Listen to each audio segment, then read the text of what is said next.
हरिभक्त परायण नवनाथ महाराज चिखलीकर आपण स्थानापन्न व्हायचंय। तसेच आजचे प्रमुख वक्ते राजेश अंबादासराव संन्यासी आपणही स्थानापन्न व्हायचं आहे, या ठिकाणी बसून घ्यायचं आहे। आजच्या कार्यक्रमाचे अध्यक्ष ॲडव्होकेट बालाजी काशीनाथराव भक्ते यांनाही विनंती करतो की त्यांनीही बसून घ्यायचं आहे। लागलीच या ठिकाणी आपण आजच्या या हिंदू संमेलनाला सुरुवात करत आहोत, तरी बाहेर उपस्थित असणाऱ्या सर्वांनी या ठिकाणी बसून घ्यायचं आहे। लागलीच या ठिकाणी आपण कार्यक्रमाला सुरुवात करत आहोत।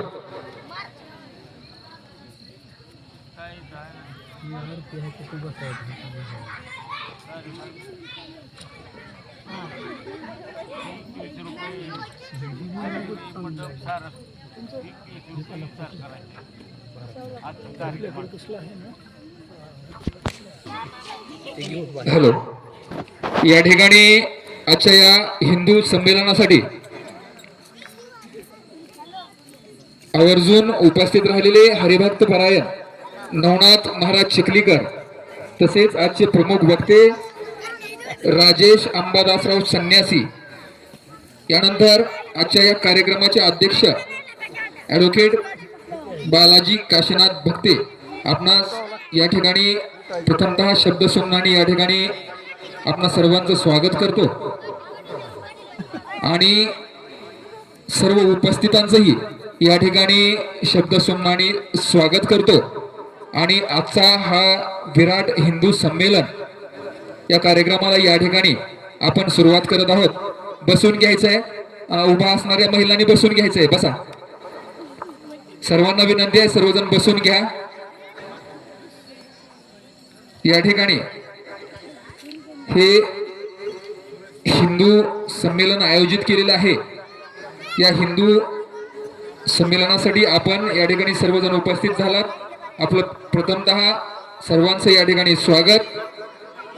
संघटित हिंदू समर्थ भारत आजच्या या विराट हिंदू संमेलनासाठी जमलेले आपणा सर्वांचे हिंदू संमेलन स्वागत समितीकडून प्रथमतः हार्दिक स्वागत, हार्दिक स्वागत। आपण सर्वजण या ठिकाणी हिंदू सारा एक, मंत्र हा 10 दिशांना घुमवूया। आपण हिंदू सर्वजण एक आहोत, हा मंत्र आपल्याला 10 दिशांना घुमवायचा आहे। या उद्देशानं हे संमेलन या ठिकाणी होत आहे। हिंदूंनी एकत्र येणं कुठेतरी काळाची गरज आहे, म्हणून या ठिकाणी या संमेलनांचं आयोजन होत आहे। आजच्या कार्यक्रमासाठी उपस्थित पाहुण्यांचा मी तुम्हाला थोडक्यात परिचय करून देतो। इतका वेळ मी तुम्हाला नावं सांगितले की हरिभक्त परायण नवनाथ महाराज चिखलीकर या ठिकाणी उपस्थित आहेत। आदरणीय महाराजांचे संप्रदायामध्ये खूप मोठं योगदान आहे। प्रवचन असेल, कीर्तन असेल, प्रवचनाच्या माध्यमातून, कीर्तनाच्या माध्यमातून समाज प्रबोधन महाराज करत असतात। त्यांचं वारकरी संप्रदायामध्ये समाज प्रबोधनामध्ये मोलाचा वाटा आहे किंवा ते करत आहेत। यानंतर आजचे जे प्रमुख वक्ते आहेत, आवर्जून आपल्या या हिंदू संमेलनासाठी संभाजीनगर या ठिकाणून ते उपस्थित झालेले आहेत। त्यांचाही परिचय राजेश अंबादासराव संन्यासी या ठिकाणी आजचे प्रमुख वक्तेही उपस्थित आहेत। त्यांचाही सामाजिक कार्यामध्ये ते अग्रेसर आहेत। त्यांचं MBA फायनान्स म्हणजे उच्च शिक्षित असून सामाजिक कार्यामध्ये ते अग्रेसर आहेत। त्यांचंही या ठिकाणी आपल्या स्वागत समितीकडून खूप खूप स्वागत। तसेच आजच्या या हिंदू संमेलनाचे अध्यक्ष ॲडव्होकेट बालाजी काशीनाथराव भक्ते हे आपल्याला सर्वांना परिचित आहेत। वकिली क्षेत्र व सामाजिक कार्यामध्येही ते अग्रेसर असतात। मागच्या काळामध्ये ग्रामसेवा संघाच्या माध्यमातून विविध कार्य, स्वच्छता असेल, वृक्षारोपण असेल, विविध उपक्रमामध्ये त्यांचा सहभाग असतो। आणि आर्ट ऑफ लिव्हिंग म्हणजे जगायचं कसं याचेही उद्बोधन वर्ग आपले वकील साहेब घेत असतात। बऱ्याच ठिकाणी त्यांचे हे आर्ट ऑफ लिव्हिंगचे कार्यक्रम चालत असतात। असे हे आपले आजचे मान्यवर आपण या ठिकाणी उपस्थित झालात. आणखी एकदा आपले या ठिकाणी शब्दसन्मानाने स्वागत करतो. या ठिकाणी प्रथमतः मान्यवरांना विनंती करतो की प्रतिमा पूजन व दीप प्रज्वलन करून घ्यायचं आहे. मान्यवरांना विनंती आहे, मान्यवरांनी या ठिकाणी छत्रपती शिवाजी महाराज व भारत माता यांचं प्रतिमा पूजन करायचं आहे. त्यानंतर या ठिकाणी दीप प्रज्वलन होईल. हरिभक्त परायण नवनाथ महाराज चिखलीकर यांच्या हस्ते महाराष्ट्राचे आराध्य दैवत राजे शिवछत्रपती यांच्या पुतळ्याचं या ठिकाणी महाराजांकडून पूजन होत आहे.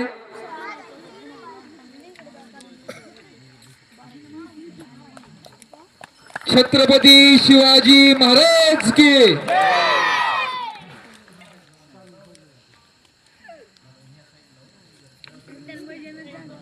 या ठिकाणी भारत मातेची प्रतिमा ही समोरच्या बाजूला आहे. भारत मातेच्या प्रतिमेचंही या ठिकाणी मान्यवरांना विनंती आहे, भारत मातेच्या प्रतिमेचं पूजन या ठिकाणी करायचं आहे. आदरणीय राजेश अंबादासराव संन्यासी व हरिभक्त परायण नवनाथ महाराज चिखलीकर आपणास विनंती आहे, भारत मातेच्या प्रतिमेचंही या ठिकाणी आपण पूजन करायचं आहे.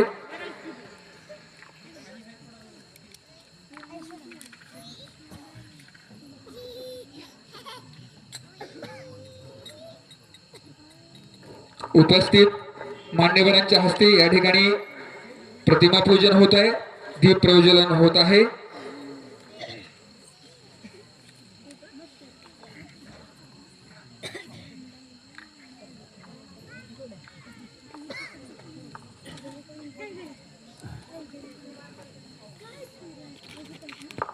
या वकील साहेब या. भारत मातेच्या प्रतिमेचंही या ठिकाणी या हिंदू संमेलनामध्ये प्रतिमा पूजन होत आहे. यानंतर मान्यवरांना विनंती करतो की त्यांनी दीप प्रज्वलन या ठिकाणी करायचं आहे. सर्व मान्यवरांना विनंती आहे, दीप प्रज्वलनासाठी पुढे यायचं आहे. भारत माता की, भारत माता की.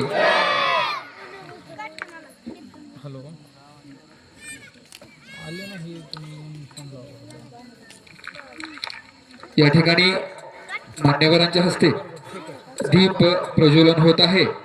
तरी सर्वांना विनंती आहे, बाहेर सर्व असणाऱ्यांना विनंती आहे, सर्वांनी बसून घ्यायचं आहे. लागलीच या ठिकाणी पुढील कार्यक्रम सुरू होत आहे. महाराजांचे विचार या ठिकाणी आपण ऐकणार आहोत. या ठिकाणी प्रमुख पाहुण्यांच्या हस्ते, अध्यक्षांच्या हस्ते दीप प्रज्वलन या ठिकाणी होत आहे.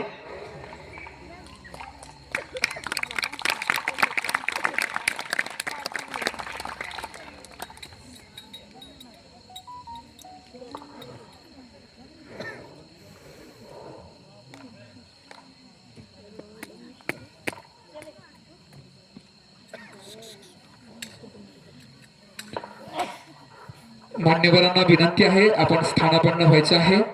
यानंतर आपण पुढील कार्यक्रमाला सुरुवात करत आहोत. या ठिकाणी हरिभक्त परायण नवनाथ महाराज चिखलीकर हे उपस्थित झालेले आहेत. त्यांचा सत्कार या ठिकाणी हिंदू संमेलन समिती सदस्य विजयकुमार खांडेकर यांना विनंती आहे, त्यांनी समोर यायचं आहे. हरिभक्त परायण नवनाथ महाराज चिखलीकर यांचा सन्मान या ठिकाणी करायचा आहे. विजयकुमार खांडेकर यांना विनंती करतो की आपण समोर यायचं आहे. सर्व मुलांना विनंती आहे, सर्वांनी बसून घ्यायचं आहे. अतिशय छान कार्यक्रम या ठिकाणी आहे. महाराजांचे विचार, आजच्या प्रमुख वक्त्यांचे विचार ऐकण्यासाठी या ठिकाणी आपण जमलेला आहात. सर्वांना विनंती आहे, सर्वांनी बसून घ्या. या ठिकाणी महाराजांचा सन्मान होतोय. शाल, श्रीफळ व भारत मातेची प्रतिमा, शाल, श्रीफळ व भारत मातेची प्रतिमा देऊन या ठिकाणी महाराजांचा सन्मान होतो आहे. भारत माता की, भारत माता की. दत्ता फोटोसाठी यायचं कुणीतरी इकडं. दत्ता कुठे गेला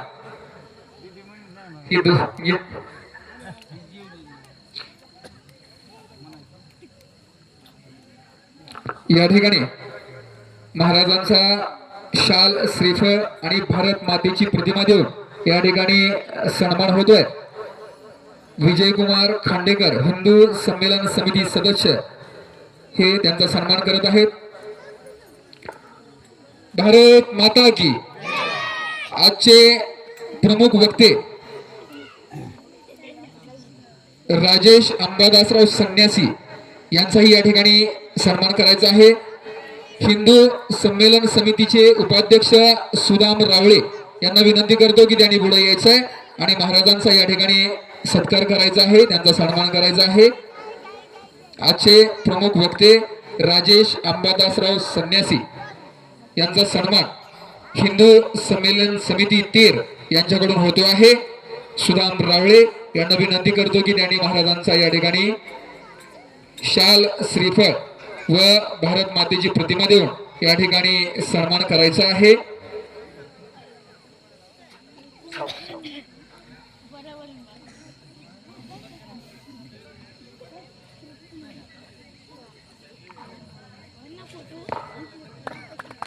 भारत माता की.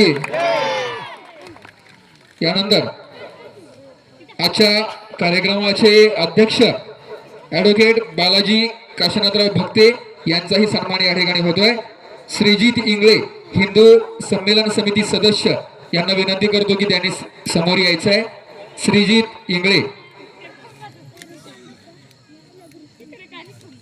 इंगळे यांनी समोर यायचं आहे. आजच्या कार्यक्रमाचे अध्यक्ष ॲडव्होकेट बालाजी काशीनाथराव भक्ते यांचा सन्मान त्यांनी करायचा आहे. सत्काराचे स्वरूप आहे शाल श्रीफळ भारत मातेची प्रतिमा देऊन या ठिकाणी हिंदू संमेलन समिती तेर यांच्याकडून ॲडव्होकेट बालाजी काशीनाथराव भक्ते यांचा या ठिकाणी सन्मान होतो आहे.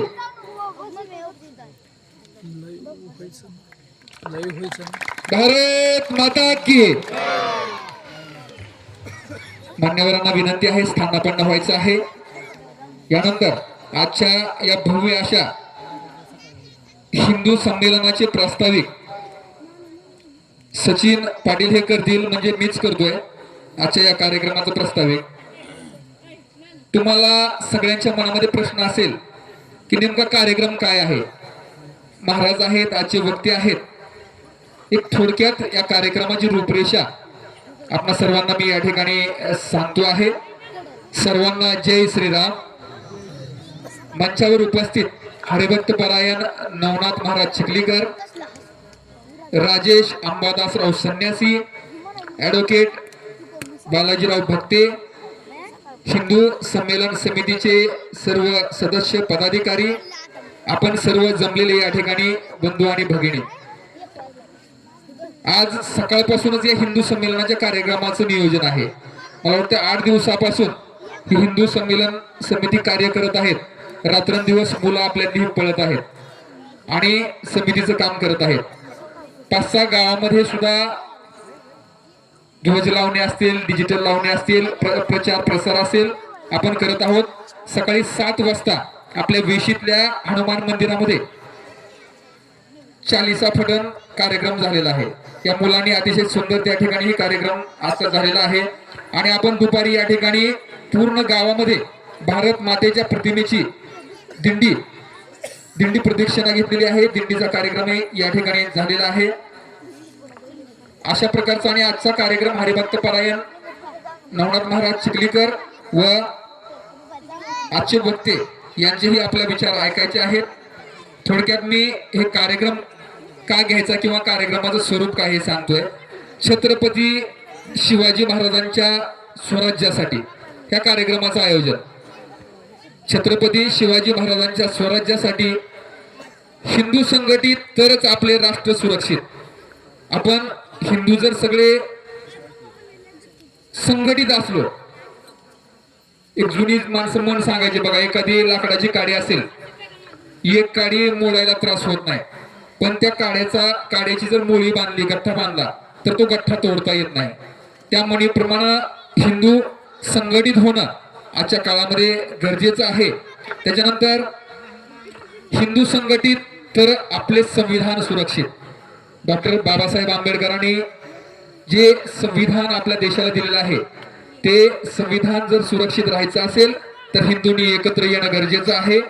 ज्या भागामध्ये हिंदूंची संख्या कमी आहे तो भाग भारतापासून तोडला गेला. भारताचा इतिहास आपल्या सर्वांना माहिती आहे. ज्या भागामध्ये आपला हिंदू समाज कमी आहे तो भाग आपल्यामध्ये राहिला नाही, आपल्यापासून तो भाग सुद्धा तोडला गेलाय. मग भविष्यामध्ये आणखीन असा भाग आपल्या देशाचा तोडला जाऊ नये त्याच्यासाठी हे संमेलन. हिंदूतील 18 पगड जातीत द्वेष पसरवण्यासाठी देशविरोधी शक्ती या ठिकाणी सक्रिय आहेत. आपल्या 18 पगड जातीमध्ये द्वेष पसरवण्यासाठी बऱ्याच शक्ती या ठिकाणी सक्रिय आहेत. मग त्या सक्रिय होऊ नयेत यासाठी हे संमेलन. त्यासाठी आपल्या हिंदूंची एकता हेच याचं उत्तर आहे. म्हणजे या सर्वांचं उत्तर आहे की आपल्या हिंदूंची एकता. मग हिंदू एक व्हावा या उद्देशानं हे हिंदू संमेलन हा एकमेव उद्देश या हिंदू संमेलनांचा आहे. आपण जगतोय, पण जगतो कोणासाठी? आपण जगतो आपल्या कुटुंबासाठी, आपल्या स्वतःसाठी. खर्च आपल्यावर करतो, आपल्या कुटुंबावर करतो. पण आपला परिवार किंवा आपलं कुटुंब याच्या व्यतिरिक्त आपण काही बघत नाही. आपल्या देशासाठी आपण काय करतो? आपला भारत देश आहे. आपण 15 ऑगस्ट असेल, 26 जानेवारी असेल, या दिवशी ध्वजारोहण करतो. पण याच्या व्यतिरिक्त आपण देशासाठी काय योगदान देतोय हेही हा महत्वाचं आहे. याचाही विचार झाला पाहिजे. समाजासाठी मी किती वेळ देतोय? म्हणजे आता मी वकील साहेबांनी सांगितलं की बाबा सामाजिक क्षेत्रामध्ये अग्रेसर आहेत. वृक्षारोपण वगैरे असेल, विविध ठिकाणची स्वच्छता असेल, ग्रामसेवा संघाच्या माध्यमातून बरेच कार्य त्यांनी तेरमध्ये केलेलं आहे. म्हणजे त्यांना बरेच लोक इन्व्हॉल्व्ह होते, मुलं त्यांनी मिळून केलेलं आहे. मग असं समाजासाठी आपण वेळ किती देतो? आणि समाजासाठी वेळ देणं आपल्याला गरजेचं आहे. आपण जेथे राहतो, आपले शेजारी असेल, आपले गाव असेल, त्यांच्यासोबत आपले संबंध कसे आहेत? आपण ज्या ठिकाणी राहतोय आपल्या शेजाऱ्या पाजाऱ्यांसोबत आपले संबंध कसे आहेत? सर्व जाती धर्मांच्या लोकांमध्ये आपण बसतोय का?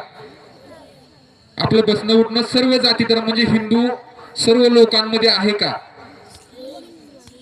त्यांच्या दुःखामध्ये आपण सहभागी होतोय का? विचार विनिमय करतोय का? आपला किती वेळ आपण समाजासाठी देतोय? आपण आपला माझा भाऊ, माझी भाऊकी, माझे पाहुणे रावळे याच्यामध्येच गुरफटलेलो आहोत. मग समाजासाठी आपलं योगदान काय? मग समाजासाठीही आपलं काहीतरी देणं असलं पाहिजे, योगदान असलं पाहिजे. समाजासाठीही आपण या ठिकाणी कार्य केलं पाहिजे. या जे मी 4 शब्द तुम्हाला सांगितले याच्यासाठीच हे संमेलन आहे. 18 पगड जातीमध्ये, हिंदू धर्मामध्ये, हिंदू समाजामध्ये एकता निर्माण व्हावी, देशासाठी सर्वांनी काहीतरी करावं, याच्यासाठी हा सगळा अट्टहास आहे आणि हे सगळं नियोजन आहे. एवढे आपण बराच वेळ झाला बसले. थोड्या शब्दांनी मी तुम्हाला प्रास्ताविक आजच्या कार्यक्रमाचं सांगितलेलं आहे. यानंतर उशीर न करता आजचे हरिभक्त परायण नवनाथ महाराज चिखलीकर,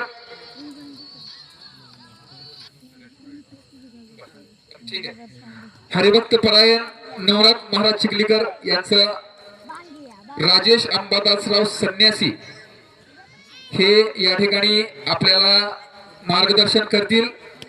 राजेश अंबादासराव संन्यासी आपणास विनंती करतो. आजच्या कार्यक्रमाचे प्रमुख वक्ते संभाजीनगरवरून आजच्या या कार्यक्रमासाठी ते उपस्थित झालेले आहेत. मी तुम्हाला सांगितलं की त्यांचं समाज कार्यामध्ये ते 15 ते 20 वर्षापासून ते समाज कार्य करत आहेत आणि अग्रेसर आहेत. त्यांचे विचार ऐकण्यासाठी आपण या ठिकाणी जमलेले आहात. सर्वांनी टाळ्याच्या गजरामध्ये त्यांचं या ठिकाणी स्वागत करायचं आहे आणि आपणास विनंती करतो की आपण या ठिकाणी मार्गदर्शन करायचं आहे. या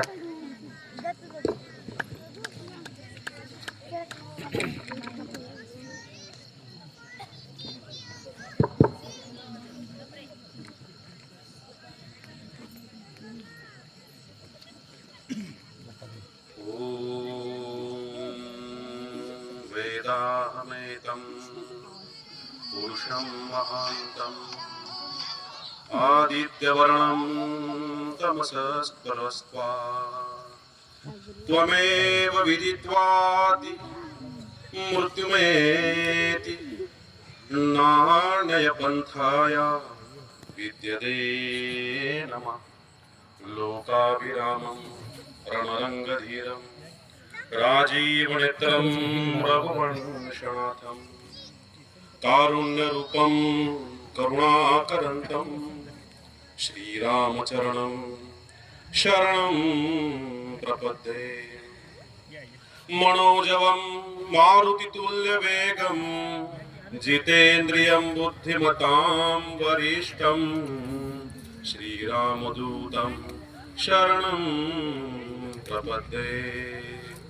श्रीराम जय राम जय जय राम। सगळ्यांनी राम नामाचा घोष करूया।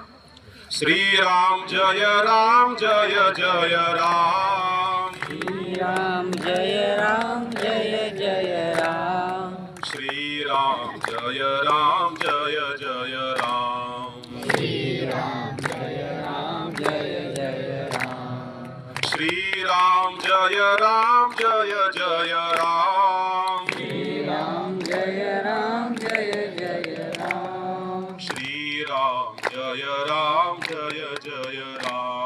श्रीराम जय राम जय जय राम। श्रीराम जय राम जय जय राम। श्रीराम जय राम जय जय राम। श्रीराम जय राम जय जय राम। श्रीराम जय राम जय जय राम।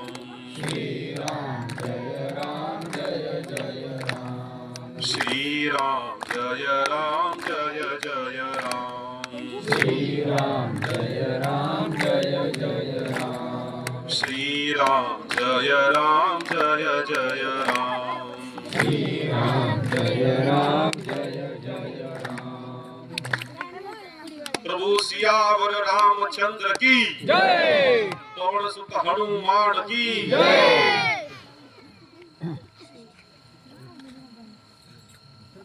संत गोरोबा काका यांच्या पावन भूमीमध्ये आयोजित या हिंदू संमेलनामध्ये आपल्या सर्वांमध्ये आपले ज्यांना आशीर्वचन ज्यांचे आपल्याला मिळणार आहे असे नवनाथ महाराज सिटलीकर, आपल्या हिंदू संमेलन समितीचे अध्यक्ष वकील साहेब, उपस्थित तेर पंचक्रोशी मधील माता भगिनी बंधू आणि सर्व बाल गोपाल मंडळी.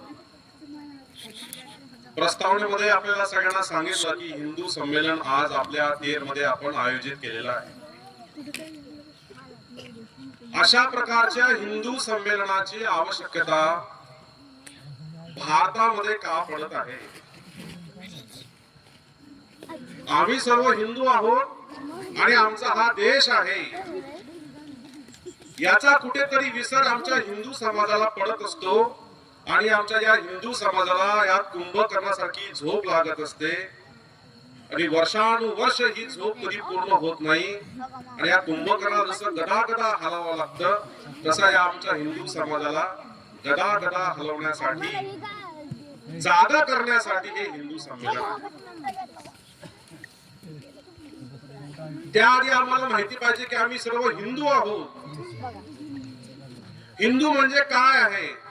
हिंदू म्हटले की आमच्या मनामध्ये आम्हाला हिंदुत्वाची अनुभूती निर्माण होते. तो हा हिंदू शब्द आला कुठून? मग खरंच आम्हाला हिंदू असल्याचा अभिमान असलेल्या काही गोष्टी आम्हाला माहिती करून घ्यावी लागतील आणि आमच्या पुढच्या पिढीला आम्हाला हे माहिती करून द्यावं लागेल, तरच आमची पुढची पिढी ही हिंदू म्हणून मिळून घेईल. आपण सगळ्यांनी कवी कलश यांची रचना ऐकली. काशी जी की कला जाती, मथुरा की मस्जिद होती एक, शिवाजी न होते तो सुन्नत होती सर. आपल्या हिंदू संमेलनाची सुरुवात आपण आपल्या पूजनीय छत्रपती शिवाजी महाराजांना वंदन करून केलेली आहे. त्यांच्या बाबतीमध्ये असं म्हटलेलं आहे, या हिंदू शब्दाची, हिंदुत्वाची ओळख राहिली पाहिजे, याचा अभिमान मनामध्ये राहिला पाहिजे, म्हणून या हिंदू संमेलनाचं आयोजन आहे. सिंधू या शब्दापासून हिंदू हा शब्द आलेला आहे. जगामध्ये सर्वात आधी मानवी संस्कृती कुठे उदयाला आली? या सिंधू नदीच्या खोऱ्यामध्ये उदयाला आली. अनेक भाषांमध्ये स चा अपभ्रंश चुकीने ह असा होतो. स्वाहा स्वाहाच्या ऐवजी काही जण हा हा हा हा असंही म्हणतात. त्याच्यामुळे जे इराणकडचे जे देश होते ते या सिंधू नदीवर आपल्या सगळ्यांना ओळखायचे. स चा अपभ्रंश तिकडे जाऊन ह झाला म्हणून सिंधू संस्कृती झाली हिंदू संस्कृती. असा हिंदू शब्द आहे. इंडिजिनियस पीपल असं काही ठिकाणी म्हणतात. इंदू शब्द आहे, त्या इंदूचा अपभ्रंश हिंदू झाला असं पण आहे.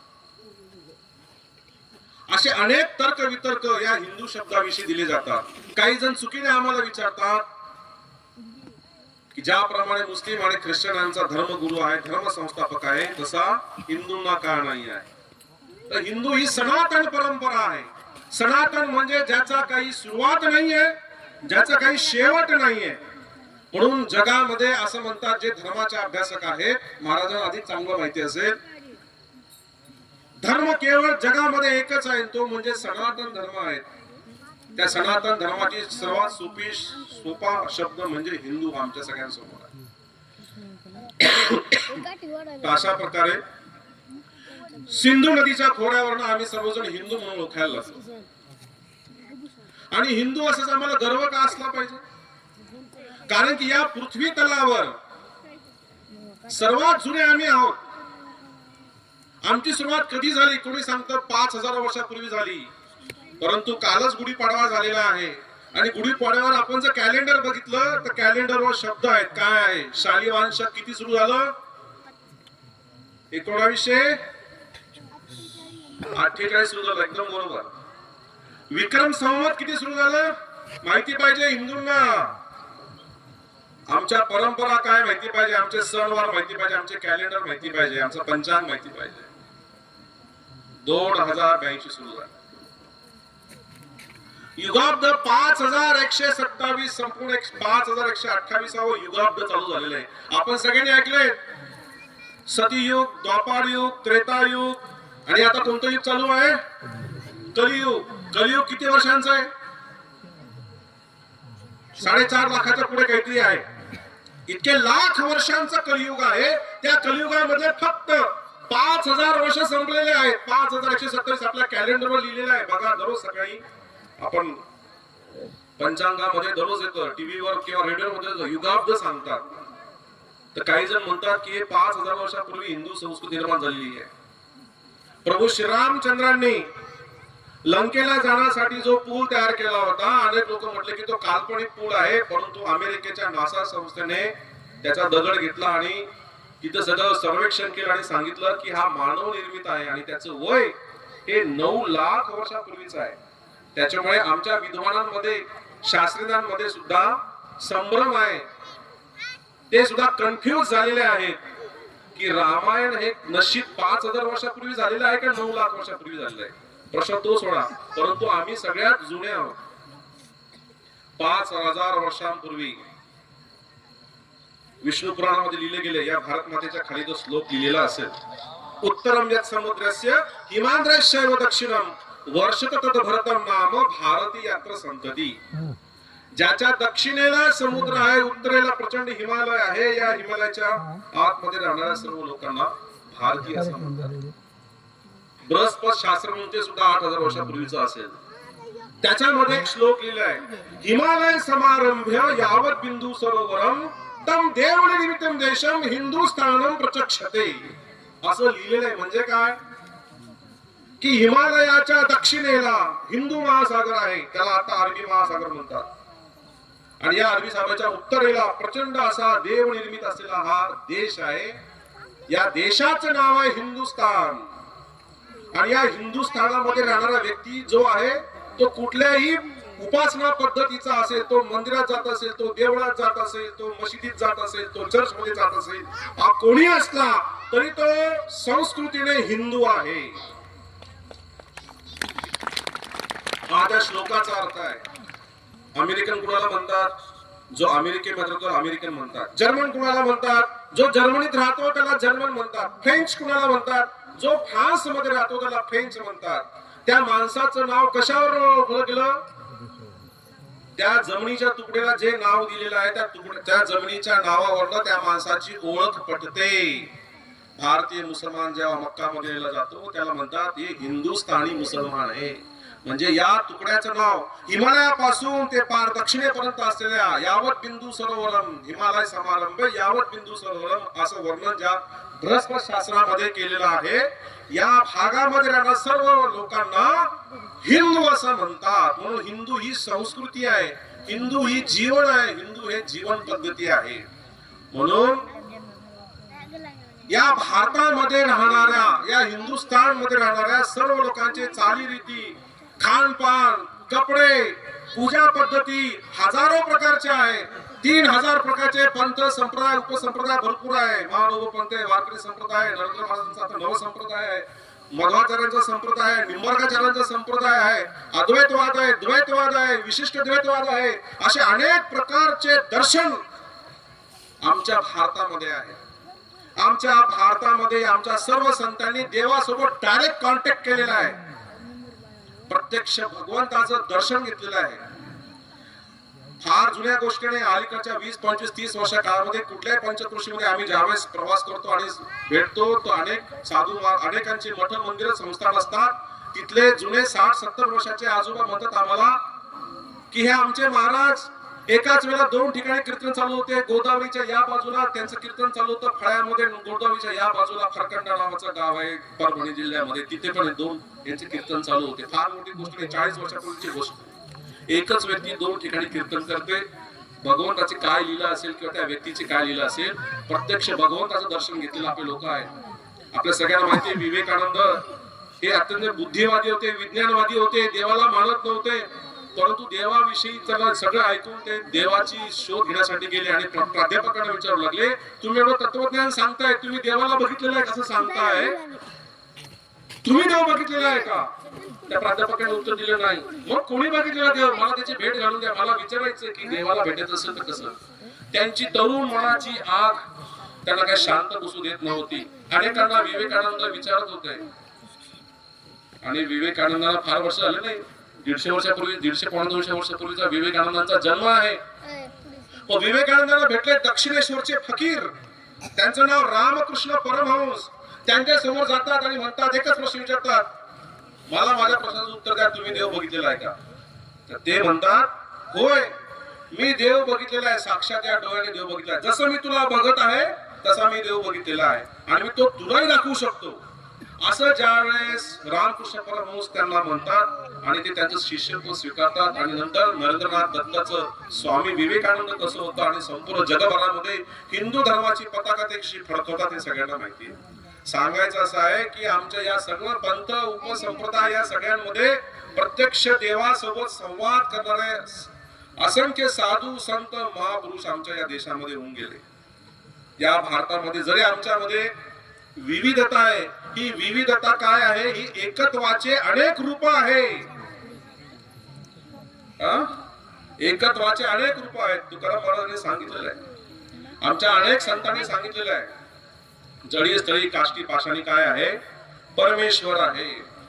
आमची आजीबाई अजून सुद्धा संध्याकाळच्या वेळेला त्या तुळशीला हात लावू देत नाही, कुठल्या झाडाला हात लावू देत नाही. का नाही लावू देत? अंधश्रद्धा आहे का? हो, अंधश्रद्धा नाहीये. त्या झाडामध्ये पण जीव असतो, त्याच्यामध्ये पण संवेदना असते, त्याला पण सुख दुःख असतात. ही प्रकृतीची घेतलेली काळजी हे म्हणजे हिंदू आहे.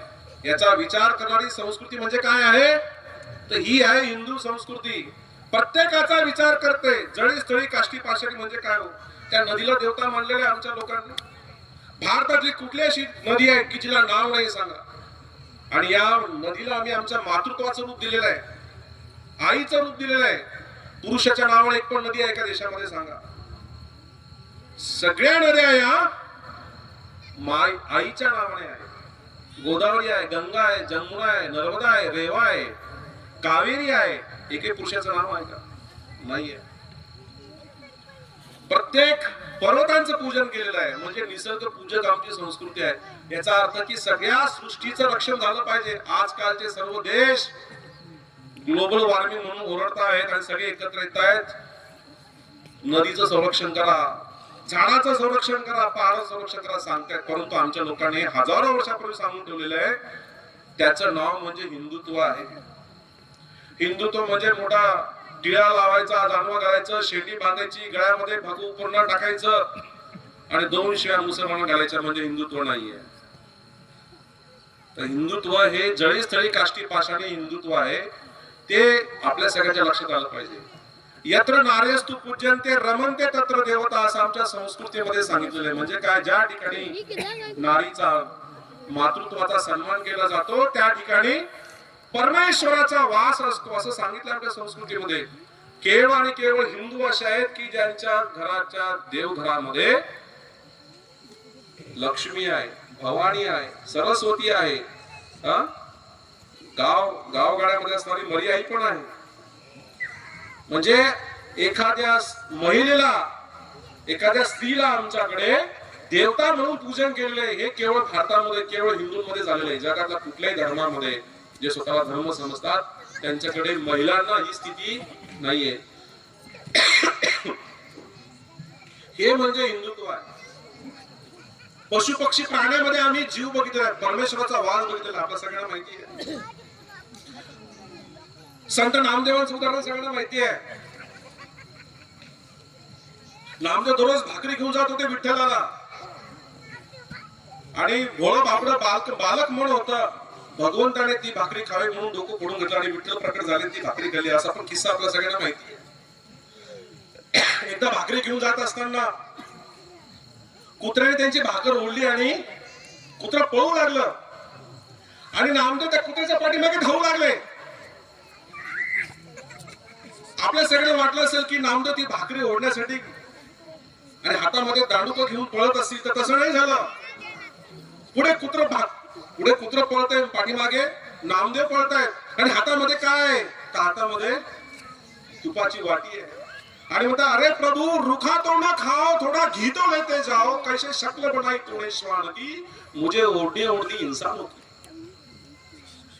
त्या मुक्या प्राण्यामध्ये सुद्धा ईश्वराचा, देवत्वाचा अंश पाहणारी आमची संस्कृती आहे. त्या तत्वाचं नाव आहे हिंदुत्व. मातृवत परदारेषु, परस्त्री ही आमच्या आई समान आहे, आमच्या बहिणी समान आहे. अनोखी ठिकाणी सुद्धा गेलो तर आम्ही नातं तयार करतो. मावशी म्हणतो, काकू म्हणतो, ताई म्हणतो, भाऊ म्हणतो, काका म्हणतो. लेडीज अँड जेंटलमॅन म्हणत नाही. ही आमची संस्कृती आहे. मातृवत परदारेषु, त्याचं नाव आहे हिंदुत्व. हे म्हणजे हिंदुत्व आहे. झोपलेल्या झाडाला संध्याकाळी हात लावायचे, त्याच्यामध्ये जीव आहे, आमची आजी सांगते, ते हिंदुत्व आहे. झोपडीमध्ये राहणारी 2 वेळचे भ्रांत, 2 वेळचं जेवण कसं जेवायचं असा प्रश्न ज्या माऊली समोर असतो, ती पहिली छोटी भाकरी बनवते कुत्र्याची, दुसरी भाकरी बनवते गायीची, नंतर आपल्या लेकरांना भाकरी बनवते. हे काय आहे? याचं नाव धर्म आहे. याचं नाव धर्म आहे. हे आहे हिंदुत्व. 400 वर्षापूर्वी आमच्या देशामध्ये ख्रिश्चन आले आणि आम्हाला धर्म शिकवू लागले. आमचे विवेकानंदांनी सांगितलं की चालते बा या देशातनं तुमचा ख्रिश्चन धर्म, आम्हाला हिंदूंना सांगायची गरज नाही. ज्या धर्माची स्थापना 2000 वर्ष झाले, तुम्ही तर बालक आहात अजून, तुम्ही तर रांगतायत अजून. आमची संस्कृती लाखो वर्षांपूर्वी आहे. ज्या हिंदूंनी संपूर्ण जगाला धर्म सांगितला, आम्हाला तुम्ही धर्म सांगायला येतात. जी अशिक्षित असणारी, गरीब असणारी, एक वेळचं पोटाला अन्न न मिळणारी आमची माय माऊली झोपडीमध्ये राहणारी, ती पहिल्या 2 भाकरी कुणासाठी करते? गायीसाठी आणि कुत्र्यासाठी करते. याचं नाव हिंदू संस्कृती आहे. हे म्हणजे हिंदुत्व आहे. हे हिंदुत्व आम्ही सगळ्यांनी समजून घेतलं पाहिजे. हे हिंदुत्व आम्ही टिकून ठेवलं पाहिजे. भले आमच्यामध्ये जातीपातींचं निर्माण झालं असेल, मी साळी, कोळी, माळी, शिंपी, मराठा, ब्राह्मण, काय जे काही असेल ते असेल, परंतु आमची जात आमच्या चौकटीच्या आत, उंबरठ्याच्या आत आमची जात. परंतु उंबरठा ओलांडला की आम्ही सर्व हिंदू आहोत. या हिंदुत्वाचा विसर आमच्या हिंदू समाजाला पडला. ज्या वेळी हिंदू विषयाची, हिंदूची माणूस हिंदुत्व विसरला, देशभक्ती विसरला, त्या या देशाला आक्रमण झाले. चक्रवर्ती सम्राट असलेले लोक आमच्या देशामध्ये निर्माण झाले. आणि आपल्याकडे म्हण आहे, काय म्हण आहे? जो जिता वो हे बघा कसं चुकीचं माहिती सगळ्यांना. जो जीता वो सिकंदर. अरे जो जीता वो सिकंदर हो ही नाही सकता. जो जीता वो चंद्रगुप्त, हारा वो सिकंदर आहे. अलेक्झांडर, त्या सिकंदरचं नाव होतं अलेक्झांडर. ज्यावेळेस तो भारतावर चालून आला, संपूर्ण जग जिंकण्याची इच्छा होती, पण तो भारतावर त्याला विजय बिलकुल मिळवता नाही आला. भारताचं तेज, भारताचं शौर्य, भारताचं पराक्रम, भारताची संपत्ती, भारताचं ज्ञान हे जगामध्ये सर्वोच्च होतं. आणि ते पाहून तो त्याचा घाबरला आणि परत चालला गेला. आणि त्याचा एक सेनापती होता, त्याचं नाव होतं सेल्युकस निकेटर. त्याला सांगितलं की तू इथे थांब, मी जातो परत. आणि असं म्हणतात की परत जाताना बॉबिलोन नावाच्या शहरामध्ये त्याचा संशयास्पद मृत्यू झाला. कदाचित हिंदूंनी त्याला मारलं असं, माहित नाही, त्याचा मृत्यू झाला. आणि त्या सेल्युकस निकेटरने हे सगळं बघितलं. आपण फक्त ग्रीक लोक फक्त योद्धे आहोत, परंतु आपल्यापेक्षाही जास्त पराक्रम या हिंदूंमध्ये आहे. आपल्यापेक्षा, आपल्याकडे तर ज्ञान, उद्यान, परंपरा काहीच नाहीये असं ते लोक म्हटले. परंतु जगामध्ये सर्वात सुजलाम सुफलाम देश कोणता असेल तर तो भारत आहे. इंग्रज आमच्या देशाला आल्याने खूप नुकसान करून गेलं 150 वर्षांमध्ये. आम्हाला सांगितलं की तुम्ही सगळे सापाचा खेळ करणाऱ्या लोकांचा देश आहे, दारिद्र्य लोकांचा, गरिबांचा देश आहे. जर आम्ही गरीब असतो तर आमचं 1000 वर्ष आमच्यावर अरबस्थानात या टोळीधाडी कशाला आल्या, देश लुटायला आल्या. गरिबाच्या घरावर झोपडोर कधी दरोडा पडतो का? नाही पडत. लूट कुणाकडे होते? जो श्रीमंत असतो त्याचे लूट होते. असा आमचा देश पैशाने, ज्ञानाने तर समृद्ध होता, परंतु पैशाने अडकडी सुद्धा प्रचंड असा श्रीमंत असा आमचा देश होता. हे सर्व पराक्रम, ज्ञान, विज्ञान, परंपरा पाहून, संस्कृती पाहून, ज्या वेळेला हे सगळे देशांचे जन्म पण झालेला नव्हता. जे विकसित देश आज आपण ऐकतो, इंग्लंड, अमेरिका, फ्रान्स, यांचे जन्म पण झालेले नव्हते.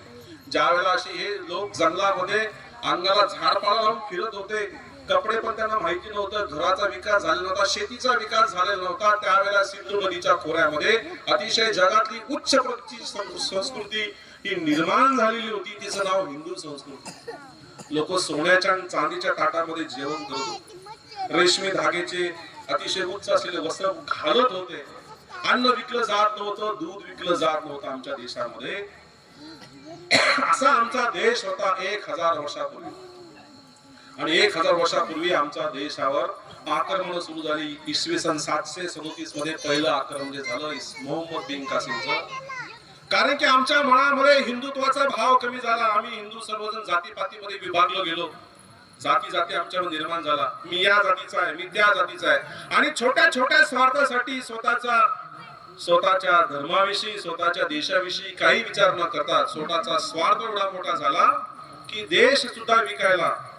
अटल बिहारी वाजपेयीच्या कवितेमध्ये सगळ्यांना बघा, घिरे घोर घडत आस्था के भयंकर, गवा बैठे सर्वस्तु आपस में लड़कर, बुझे दीप घरघर हुआ शून्य अंबर, ये निराशा निशाने जो डेरा जमाया, ये जयचंद के द्रोह का दुष्ट फल है जो अब तक अंधेरा सवेरा न आया. 1000 वर्षांची काळोखी रात्र होती. सतत अन्याय अत्याचार हिंदूंवर होत होते. मंदिरामध्ये दिवा लागत नव्हता. आपल्या सगळ्यांना माहिती, राणा प्रताप निर्माण झाले, शिवाजी महाराज निर्माण झाले, गुरु गोविंद सिंग निर्माण झाले. त्यावेळी त्यांनी उठाव केला आणि आमच्या देवी देवतांना त्यांनी मुक्त केलं. हिंदुत्वाची पताका पुन्हा फडकावली. हे कशामुळे झालं? तर आम्ही स्वतः छोट्या स्वार्थांमध्ये आपसामध्ये बांधू लागलो. जयचंद के असे अनेक जयचंद हे त्या काळात सुद्धा होते, 1000 वर्षांपूर्वी, आणि आता सुद्धा होते. 737 मध्ये ज्यावेळेस आक्रमण झालं त्यावेळेला असं सांगतात, नालंदा आणि तक्षशिला नावाचे जे विद्यापीठ होते त्यांनी जाळले. वर्णन असं करतात की ते 6 महिने सतत जळत राहिले. इतके ज्ञान, इतकं ग्रंथ संपदा आमची जळून खाक झाली. कारण की आमच्यामध्ये संघटन राहिलं नाही, आम्ही मजबूत राहिलो नाही, आम्ही आपसामध्ये भांडत राहिलो. त्याच्यामुळेच या लोकांनी आमचं राज्य केलं. म्हणून हिंदू संमेलन कशासाठी आहे? तर हिंदू संमेलन झोप लागलेल्या, कुंभकर्णासारखी झोप लागलेल्या हिंदू समाजाला जाग करण्यासाठी हे हिंदू संमेलन. आपल्या प्रस्तावनेमध्ये सांगितलं भाऊंनी, हिंदू घटा देश बटा. ज्या वेळेला हिंदुत्वाचा भाव कमी झाला, हिंदू संख्या त्या भागात कमी झाली, त्या वेळेला तो भाग भारतापासून तुटलेला आहे. आपल्या सगळ्यांना माहिती नसेल, अफगाणिस्तान नावाचा देश त्या देशात आहे. अफगाणिस्तान म्हणजे पूर्वीचं नाव गांधार आहे. हे गांधार म्हणजे गांधारी, महाभारतातली गांधारी जी होती ती त्या अफगाणिस्तान मधली होती. गांधार तिचं माहेर होतं. तो भाग भारताचा होता. अनेक चक्रवर्ती सम्राटांनी संपूर्ण जगभरामध्ये आपल्या भारतीयाच्या केवळ अध्यात्माच्या मूल्यांवर, मानवतेच्या मूल्यावर संपूर्ण जगावर राज्य केलं. आज आपण बघतोय रशिया युक्रेनचं युद्ध आहे, इस्रायल इराणचं युद्ध आहे, संपूर्ण जग अशांत आहे. हे लोक विकसित झाले, यांनी बॉम्ब तयार केले, परंतु यांना विवेक नाहीये. कोणता विवेक नाहीये की बॉम्ब केव्हा वापरायचा, कुठे वापरायचा, कशासाठी वापरायचा. बॉम्बचा शोध तर लागला. ज्यांनी तयार केला त्यांनी विचार केला की मी अतिशय चुकीच्या पद्धतीचा शोध लावला, मी खडक फोडण्यासाठी बॉम्बचा शोध लावला. तर या सगळ्या लोकांनी हे मानव जाती संपवण्यासाठी बॉम्बचा उपयोग करू लागले. हिरोशिमा नागासाकीला 1945 मध्ये जो विध्वंस झाला, मोठी मोठी जी शहरं होती, लाखो लोक मारले गेले एकाच वेळेला. आणि नंतरची पुढची सगळी 10 वर्ष ती सगळी पिढी विकलांग निर्माण झाली. कारण की सगळे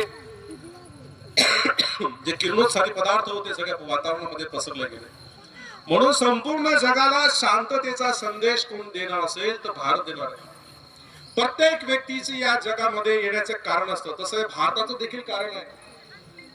संपूर्ण जगाला विश्व बंधुत्व शिकवण्यासाठी, संपूर्ण जगाला मानवतेचा संदेश देण्यासाठी या भारताचा जन्म झालेला आहे. आणि या भारताची ओळख ही हिंदू अशी आहे. म्हणून हिंदूला स्वतःची ओळख निर्माण झाली पाहिजे. आम्ही कोण आहोत, स्वयमेव मृगेंद्रता, आम्ही स्वतः सिंह आहोत, याचा विसर पडलेला आहे. एक गोष्ट सगळ्यांना सांगली जाते. एक छोट सिंहाचा छावा असतो, तो लहानपणी हरवतो आणि बकरीच्या कळपामध्ये वाढू लागतो. आणि बकऱ्या जशा चरायला जातात, जशा म्या म्या म्या म्या करतात, तशा प्रकारे हा म्या म्या म्या म्या करायला लागतो. आणि थोडा मोठा होत जातो. त्या लक्षात येतं की हे बाकीच्यापेक्षा आपण वेगळं आहोत. आपल्या अंगावर एवढे आया ज्याला म्हणतात, एवढे मोठे केस येतात, ते येतात. परंतु लहानपणापासून बकऱ्यामध्ये वाढल्यामुळे त्यांना भीती वाटत नव्हती, याला भीती वाटत नव्हती. त्या बकऱ्या म्या म्या करायच्या, हा पण म्या म्या करायचा. एका दिवशी पाणी प्यायला गेले नदीवर, आणि त्याला लक्षात आलं की बाकीच्यापेक्षा आपला चेहरा खरंच वेगळा आहे. आणि पलीकडच्या तीरावर सुद्धा काही सिंह पाणी प्यायला आले होते. आणि त्या लक्षात आलं की हा चुकून या कळपामध्ये सामील झालेला आहे. त्यांनी सांगितलं, अरे तू बकरी नाही आहेस, तू सिंह आहेस, तू छावा आहेस, म्याम्या काय करतोयस, जरा डरकाळी फोड. मग त्याच्या लक्षात आलं की समोर दिसणारा माणूस, समोर दिसणारा जो प्राणी आहे तो आणि आम्ही सारखं आहोत. ज्यावेळेस डरकाळी फोडली त्यावेळेस म्याम्या करणं संपून गेलं कायमस्वरूपी. आणि आजूबाजूच्या सगळ्या बकऱ्या ज्या होत्या त्या सगळ्या पळून गेल्या. त्याला स्वतःच्या अस्तित्वाची जाणीव झाली. मी कोण आहे, स्वयमेव मृगेंद्रता, मृगेंद्र म्हणजे सिंह, मी स्वतः सिंह आहे. असा हा सिंह असलेला हिंदू समाज आहे. त्याला स्वतःची ओळख राहिलेली नव्हती, विसरून गेलेला होता. ती ओळख देण्याचं काम महाराणा प्रतापांनी केलं, ती ओळख देण्याचं काम गुरु गोविंद सिंगांनी केलं, ती ओळख देण्याचं काम आमच्या छत्रपती शिवाजी महाराजांनी केलं. पराक्रमाचं नाव तर हिंदू आहे. काय पराक्रम असेल? राणा सांगाचा इतिहास आपल्या सगळ्यांना माहिती आहे. राजस्थान मध्ये घडलेला, पार अफगाणिस्तान पर्यंत राजाच्या सीमा पोहोचल्या त्या राणा सांगा युद्ध करता करता स्वतःच्या अंगावर 80 जखमा झाल्या, 80 वार झाले, तरी देखील ते लढत होते, जिवंत राहिले. एक डोळा गेला, एक हात गेला, एक पाय गेला. गीत होतो आपण, येणे बनाई पावन राणा सांगा ना बलिदान आहे, असं म्हटलं जातं. तर राणा सांगा हरिसिंग नलवा 17व्या शतकात झाले पंजाब मध्ये. त्यांचा इतिहास आपल्या सगळ्यांना माहिती, वाचला पाहिजे. मग आपल्याला कळतं की आम्हाला हिंदू असाच अभिमान काय आहे. जगावरच्या कुठल्याही पाठीवर आमच्या कुठल्याही पूर्वजांनी कधीही तलवार चालवलेली नाहीये, कधी कोणाची जमीन लुबारलेली नाहीये, कधी कुठल्याही धर्मामधल्या स्त्रियांचं अपहरण करून स्वतःच्या जनान खाण्यामध्ये टाकलेल्या नाहीये. मुस्लिम सरदारांच्या बायका राहत होत्या किती, 500. जेवढा मोठा सरदार थोडा मोठा जनान खाना. 500 बायका, 1000, 2000, 5000, 10000 ह्या कुठल्या असायच्या? ज्या मायाभावलेल्या युद्धामध्ये जिंकून आणलेल्या दुसऱ्यांच्या बायका त्या स्वतःच्या जनान खानामध्ये ठेवत होत्या. हिंदूंनी असं कधी केलं नाही. कधी कुठल्या स्त्रीला स्पर्श केला नाही. मातृवत परदारेषु. कधी एका हातामध्ये गीता घेतली आणि एका हातामध्ये तलवार घेतली आणि कुठल्या देशावर गेले आणि सांगितलं की तुम्ही हिंदू व्हा नाही तर मरणाला सिद्ध व्हा, असं कधी हिंदूने सांगितलं नाही. आम्ही कधी कोणावर आक्रमण केलं नाही. उलट आमच्या ज्ञानेश्वरांनी काय सांगितलं, पसायदान मागितलं ज्ञानेश्वरांनी. कुणासाठी पसायदान मागितलं तर विश्वाच्या कल्याणाची प्रार्थना आहे. पसायदान संपूर्ण विश्व, केवळ मानवजात नाही तर या विश्वामध्ये जे जे काही जीवजंतू असतील त्यांच्या सुखाची कामना या हिंदूंनी केलेली आहे. म्हणून आपण श्रेष्ठ आहोत. म्हणून आम्हाला हिंदू असल्याचा अभिमान आहे. आमच्या राजा महाराजांनी कधी कुठल्या स्त्रीला हात लावला नाही, म्हणून आम्हाला हिंदू असल्याचा अभिमान आहे. जगामध्ये सर्वोत्कृष्ट जे जे काही आहे ते सर्वोत्कृष्ट जे निर्माण केलं 1000 वर्षांपूर्वी ते आम्ही निर्माण केलं, म्हणून आम्हाला हिंदू असल्याचा गर्व आहे. म्हणून हिंदू संमेलन आहे. स्वतःच्या शीलाच्या रक्षणासाठी, आबरूच्या रक्षणासाठी. राजस्थानमधला किस्सा आहे. राजस्थानमध्ये 2 प्रथा निर्माण झाले होते. ज्या वेळेला हिंदू विभागले गेले होते, राज्यामध्ये विभागले गेले होते, अरबस्थानामधून या सगळ्या टोळ्या येत होत्या, रानटी सगळ्या टोळ्या येत होत्या, सगळ्या मोगलांच्या, मुस्लिमांच्या. त्यावेळेला स्वतःचं शीलाचं रक्षण कसं करायचं, सगळे राजा आपसामध्ये भांडत होते, जातीपातीमध्ये विभागले गेले होते. हिंदुत्वाचा आणि देशभक्तीचा भाव ज्या वेळेला मनामध्ये कमी झालेला होता त्यावेळेला अतिशय छोट्या सैन्यामध्ये लढायचं. मग ही सगळी टोळधाड ज्यावेळेस गावागावांमध्ये घुसत होती, पिकाचं नुकसान करत होती, पुरुषांना मारून टाकत होती आणि सर्व स्त्रियांना त्यांच्यावर बलात्कार होत होते आणि त्या सगळ्यांना स्वतःच्या जनानखान्यामध्ये ठेवत होते. वय वर्ष 5 वर्षाच्या मुलीपासून ते 75 वर्षाच्या वृद्ध महिलेपर्यंत एकलाही सोडत नव्हते. अशी ज्या वेळेला स्थिती निर्माण झाली, मनाचं नाही सांगत, पुस्तकांमध्ये पुरावे वाचून काढा सगळ्यांना. Doctor SL. भैरप्पा ज्ञानपीठ पुरस्कार विजेते आहेत. त्यांचं पुस्तक आहे आवरण नावाचं, त्याचा संदर्भ आहे, ते वाचा सगळ्यांनी. त्याच्यामध्ये सगळ्यांच्या लक्षात त्याच्यामध्ये उल्लेख केलेला आहे. आणि मग ज्या वेळेला अशा प्रकारचं स्वतःचं कारण की उत्तर भारतात येत होतं, सगळ्यात पहिले लागत होता पंजाब. पूर्वीचा पंजाब म्हणजे आजचा पाकिस्तान आहे, पूर्वी पंजाबच होता, पूर्ण सिंध प्रांत होता, अफगाणिस्तान पर्यंत आपल्या सीमा होत्या.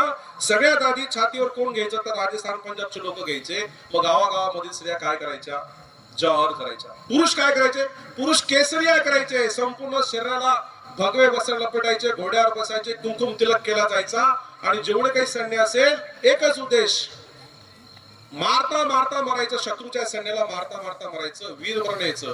आणि शेवटचा व्यक्ती पडला की एक खबर यायचा पळत पळत गावामध्ये आणि सांगायचं की सर्व पुरुष मारले गेलेले आहेत. मग त्यावेळेला स्वतःच्या आबरूच्या रक्षणासाठी सर्व महिला, कोणी फासावर जात होतं, कोणी विहिरीमध्ये आत्महत्या करत होतं. परंतु त्या प्रेतांवर सुद्धा अत्याचार होत होते, मेलेल्या प्रेतांवर सुद्धा.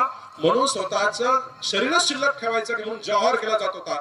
जिवंत आग लावली जात होती, चिता लावली जात होती. त्याच्यावर स्वतःच्या शिलाचं रक्षण करण्यासाठी या महिला उड्या घेत होत्या. स्वतःची आबरू वाचली पाहिजे या सगळ्या मुघलांपासून. आणि त्या आगीमध्ये उड्या घेऊन स्वतःचं जीवन या आगीला समर्पित करत होत्या. का, स्वतःच्या शिलाचं रक्षण करण्यासाठी, स्वतःचं आबरूचं रक्षण करण्यासाठी. राणी पद्मिनीचा जौहर वाजपेयीच्या पुढच्या कवितेमध्ये म्हणतात, गगन में लहरता है भगवा हमारा. भगवा काय आहे, हा भगवा काय आहे, भगवा है पद्मिनी की जौहर की ज्वाला, मिटाती अमावस लुटाती उजाला, क्या एक नया इतिहास रचना डाला, चीता है तो अनेक जली ती हजारो. पुढे ते कवितेचं वर्णन करतात. ज्या वेळेला कळलं की राजा कुंवर सिंग गेलेले आहेत, चित्तोडवर चिता पेटली, दरवाजे बंद केले गेले, मोगल या किल्ल्यामध्ये घुसू नये म्हणून सर्व स्त्रियांनी स्वतःला अग्नीला समर्पित केलं, जौहर केलं. जगातला सगळ्यात मोठं उदाहरण, जगातला सगळ्यात मोठा जौहर हा चित्तोडवर झालेला राजस्थानच्या. किती महिलांनी समर्पण केलं अग्नीला? 200 महिलांनी, 500 महिलांनी, 1000 महिलांनी.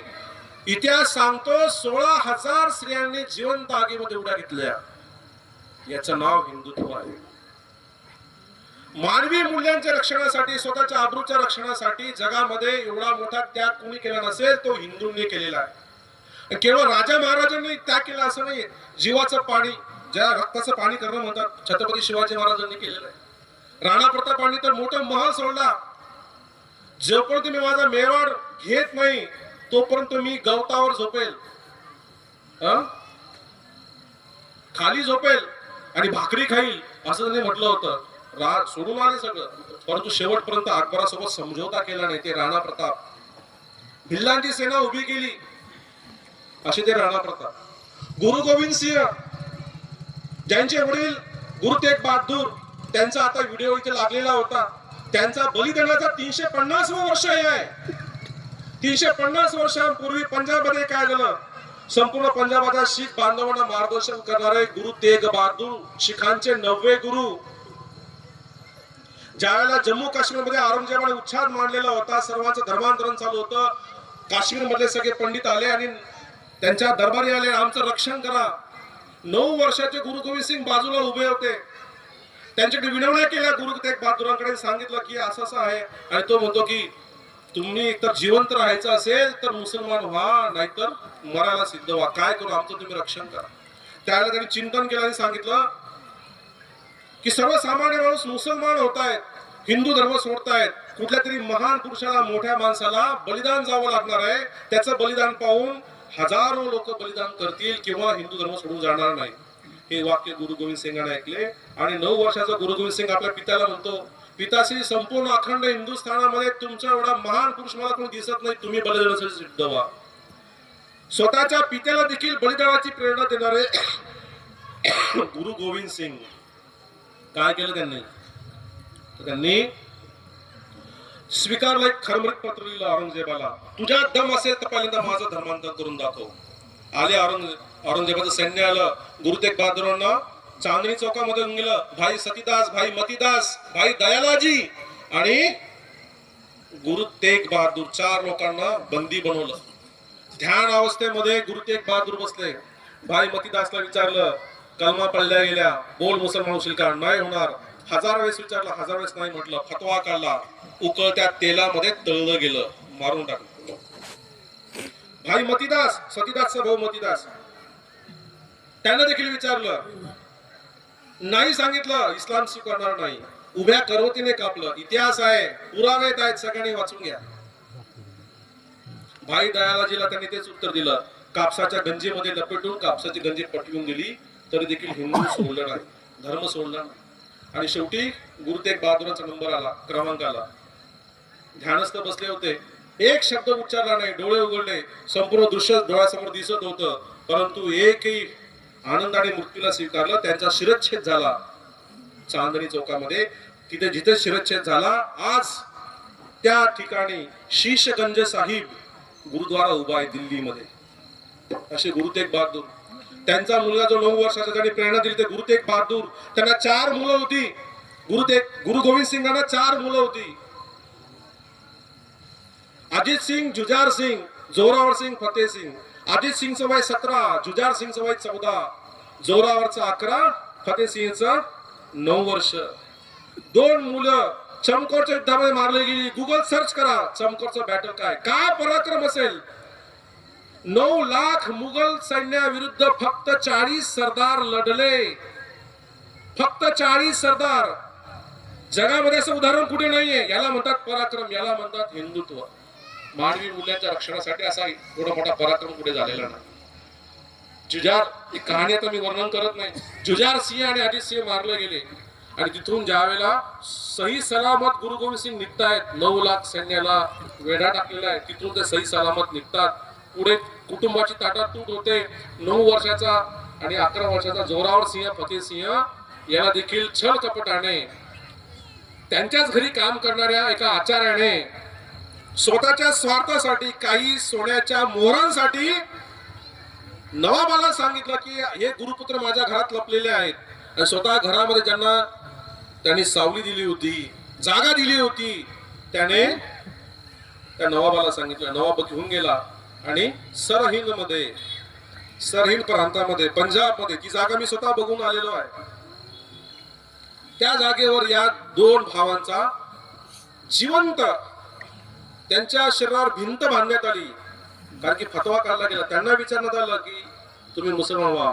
9 वर्षाचा आणि 11 वर्षाचे गुरुपुत्र अतिशय तेजपुंज असले हे पुत्र बाणेदारपणे त्या नवाबाला उत्तर देतात की आम्ही हिंदू धर्म सोडणार नाही. केवळ मोठ्या राजा महाराजांनी हे समर्पण केलं नाहीये, त्यांचं समर्पण झालं, छोट्या मुलांचं समर्पण झालं. छोटे मुलं मृत्युमुखी पडले, त्यांच्या अंगावर जिवंत भिंत बांधण्यात आली होती. राणा प्रतापांची गोष्ट आहे. राणा प्रतापांच्या वडिलांचं नाव होतं उदयसिंह. त्या उदयसिंहांचे आई वडील हे त्यांच्या लहानपणी गेले आणि विक्रमादित्य नावाचा 10 वर्षाचा भाऊ आणि 6 महिन्याचा उदयसिंह, कारण उदयसिंह राणा प्रतापांचे वडील होते, त्याचा सांभाळ पन्नादाई नावाची एक दासी करत होती. आई वडील दोघांचा मृत्यू झाल्यामुळे राजा एक बलबीर नावाचा एक सेनापती होता, त्याच्या मनामध्ये एक दिवशी मोह उत्पन्न झाला राज्याचा. या 2 राजपुत्रांना जर मी मारून टाकलं तर या राज्यावर मेवाडचं राज्य मला मिळेल असं बलबीरला वाटलं आणि त्याने छळकपटाने झोपलेल्या 10 वर्षाच्या विक्रमादित्य, जो मेवाडच्या गादीवर बसलेला राजा होता, केवळ 10 वर्षाचा होता, त्याच्यावर तलवार चालवली. दुसऱ्या एका सेवकाने बघितलं आणि पळत पळत जाऊन उदयसिंहाच्या महालामध्ये ती राणी, ती छोटी दासी होती, पन्नादाई नावाची दासी होती, ती 2 लेकरांना सांभाळत होती. एक होता उदयसिंह 6 महिन्याचा आणि दुसरा चंदन होता, तो देखील 6 महिन्याचा होता. तिने माऊलीने छोटासा काही विचार केला नाही. चंदनचे कपडे काढले, त्या उदयसिंहाला घातले, उदयसिंहाचे कपडे काढले, चंदनला घातले, कारण की चंदन हा उदयसिंह वाटला पाहिजे. आणि त्या सेवकाला दिलं त्या उदयसिंहाला एका टोपलीमध्ये झाकून, तू पळ इथून. आणि स्वतःच्या चंदनाला त्याने उदयसिंह म्हणून तिथे धरून ठेवलं. तेवढा तो बलबीर आला आणि त्या पन्नादाईच्या डोळ्यासमोर तिच्या लेकराचे तुकडे तुकडे केले. लाख मेले चालतील पण लाखाचा पोशिंदा जगला पाहिजे, अशी ती पन्नादाई छोटी असलेली दासी, म्हणजे धर्माच्या रक्षणासाठी, देशाच्या रक्षणासाठी हा राजा जगला पाहिजे, हा वाचला पाहिजे, माझ्या मुलाचं बलिदान झालं तरी चालेल. एवढे महान लोक, एवढे महान स्त्रिया देखील या देशामध्ये जन्माला आलेल्या आहेत. हा सगळा खूप मोठा इतिहास आहे. हजारो उदाहरणं आमच्या इतिहासामध्ये ही अशी पराक्रमाची उदाहरणं भरलेली आहे. त्याचा आम्हाला विसर पडलेला आहे. त्यागाची उदाहरणं भरलेली आहे. जे स्वतःच्या स्वार्थासाठी जयचंदासारखे, खंडोजी खोपडे सारखे हे लोकांची नावं ही ब्लॅक लिस्टला टाकली जातात. असे अनेक उदाहरणं आमच्या याच्यामध्ये आहेत. म्हणून त्या हिंदूंना आज जागवण्याचं काम निर्माण झालेलं आहे. म्हणून 5 गोष्टीवर 5 सूत्र आहेत. हे 5 सूत्र सांगतो आणि मी माझं बोलणं थांबवणार आहे 10 मिनिटानंतर. ही 5 सूत्र कोणती आहेत? आज हिंदूंना काय करण्याची गरज आहे? आज काय संकट आहे? देशात काय होतंय? जगात काय होतंय? तुमच्या आजूबाजूला काय होत आहे? सगळा हिंदू पैसे जमवण्यासाठी लागलेला आहे. खूप पैसे जमा करून मुलांना चांगल्या सुखी सुविधा करून त्यांना पुणे, मुंबई, बँगलोर, अमेरिकेत पाठवून स्वतः घरी एकटं राहतायत. मुलांवर संस्कार होत नाहीयेत आणि मुलं विदेशी संस्कृतीच्या जाळ्यामध्ये अडकतायत. चंगळवाद वाढतोय. धर्माविषयीचं, देवाविषयीचं प्रेम कमी होतंय. अरे ते प्रेम कमी झालं तर काही हरकत नाही, परंतु स्वतःच्या आई वडिलांविषयीचं प्रेम सुद्धा कमी होत आलेलं आहे. याची हिंदूंना आज विचार करण्याची गरज आहे. म्हणून जगात काय होतंय, भारतात काय होतंय, राज्यात काय होतंय, माझ्या गावात काय होतंय, हे डोळे उघडे ठेवून ठेवण्याची गरज आहे. म्हणून 5 सूत्र सांगितलेली आहेत. कोणती 5 सूत्र आहे? एक आहे कुटुंब प्रबोधन. स्वतःचं कुटुंब वाचवायचं आहे, कुटुंब वाढवायचं, कुटुंब शिकवायचंय. केवळ शिक्षण दिल्याने, गाडी दिल्याने, पैसे दिल्याने, चांगल्या शाळेमध्ये ऍडमिशन घेतल्याने, चांगल्या कॉलेजला ऍडमिशन दिल्याने मुलं घडत नसतात, तर संस्कार द्यावे लागतात. कुटुंब प्रबोधन करणं गरजेचं आहे. दुसरं स्वदेशी. आमचं काय काय प्रथा परंपरा आहे ते आम्हाला समजून घ्यावं लागलं. आमचं काय चांगलं आहे, स्वदेशी. तिसरं समरसता. आम्ही सर्व हिंदू एक आहोत, हा भाव सगळ्यांमध्ये निर्माण झाला पाहिजे. चौथे पर्यावरण. पर्यावरण मी आता मगाशी सांगितलं, जळीस्थळी काष्टी पाषाणी परमेश्वर आहे. पर्यावरणाचं रक्षण करणं हे खूप कर्तव्य आहे सगळ्यांचं, त्याची गरज आहे. आणि शेवटचं नागरिक कर्तव्य, ते खूप गरजेचं आहे. हे 5 मुद्दे प्रत्येकाने स्वतःच्या जीवनामध्ये आणायचे. एकीकाळ आमचं सगळं एकत्र कुटुंब पद्धती होती. सगळे मुलं सुखाने वाढत होते.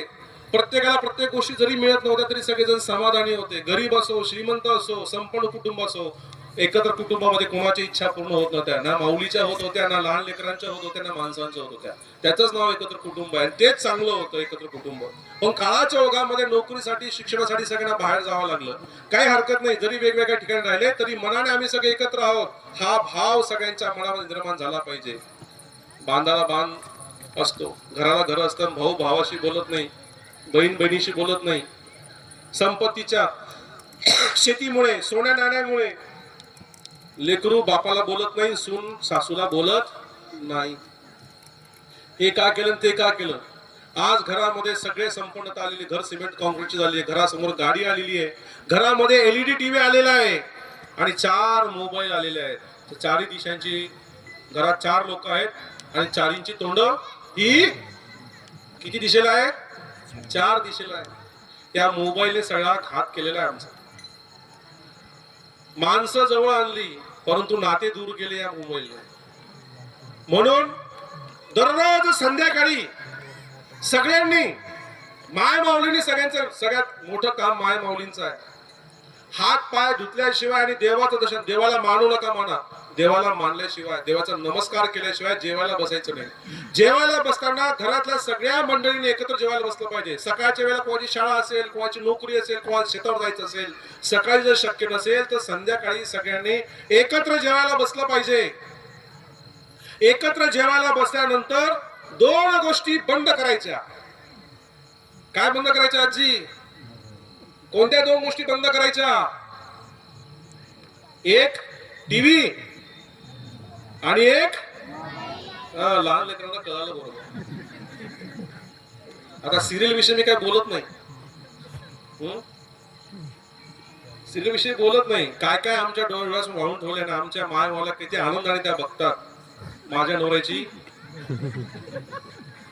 घाणेरडं, एकदम घाणेरडं आहे. काय आम्ही बघतोय, काय वाढून ठेवले त्या टीव्ही मध्ये, काय बघायची ती सुद्धा आम्हाला म्हणजे शिकवावं लागणार आहे. मला माफ करा, मी कोणाची अक्कल काढणार नाही, परंतु ही गरज, आवश्यकता आहे.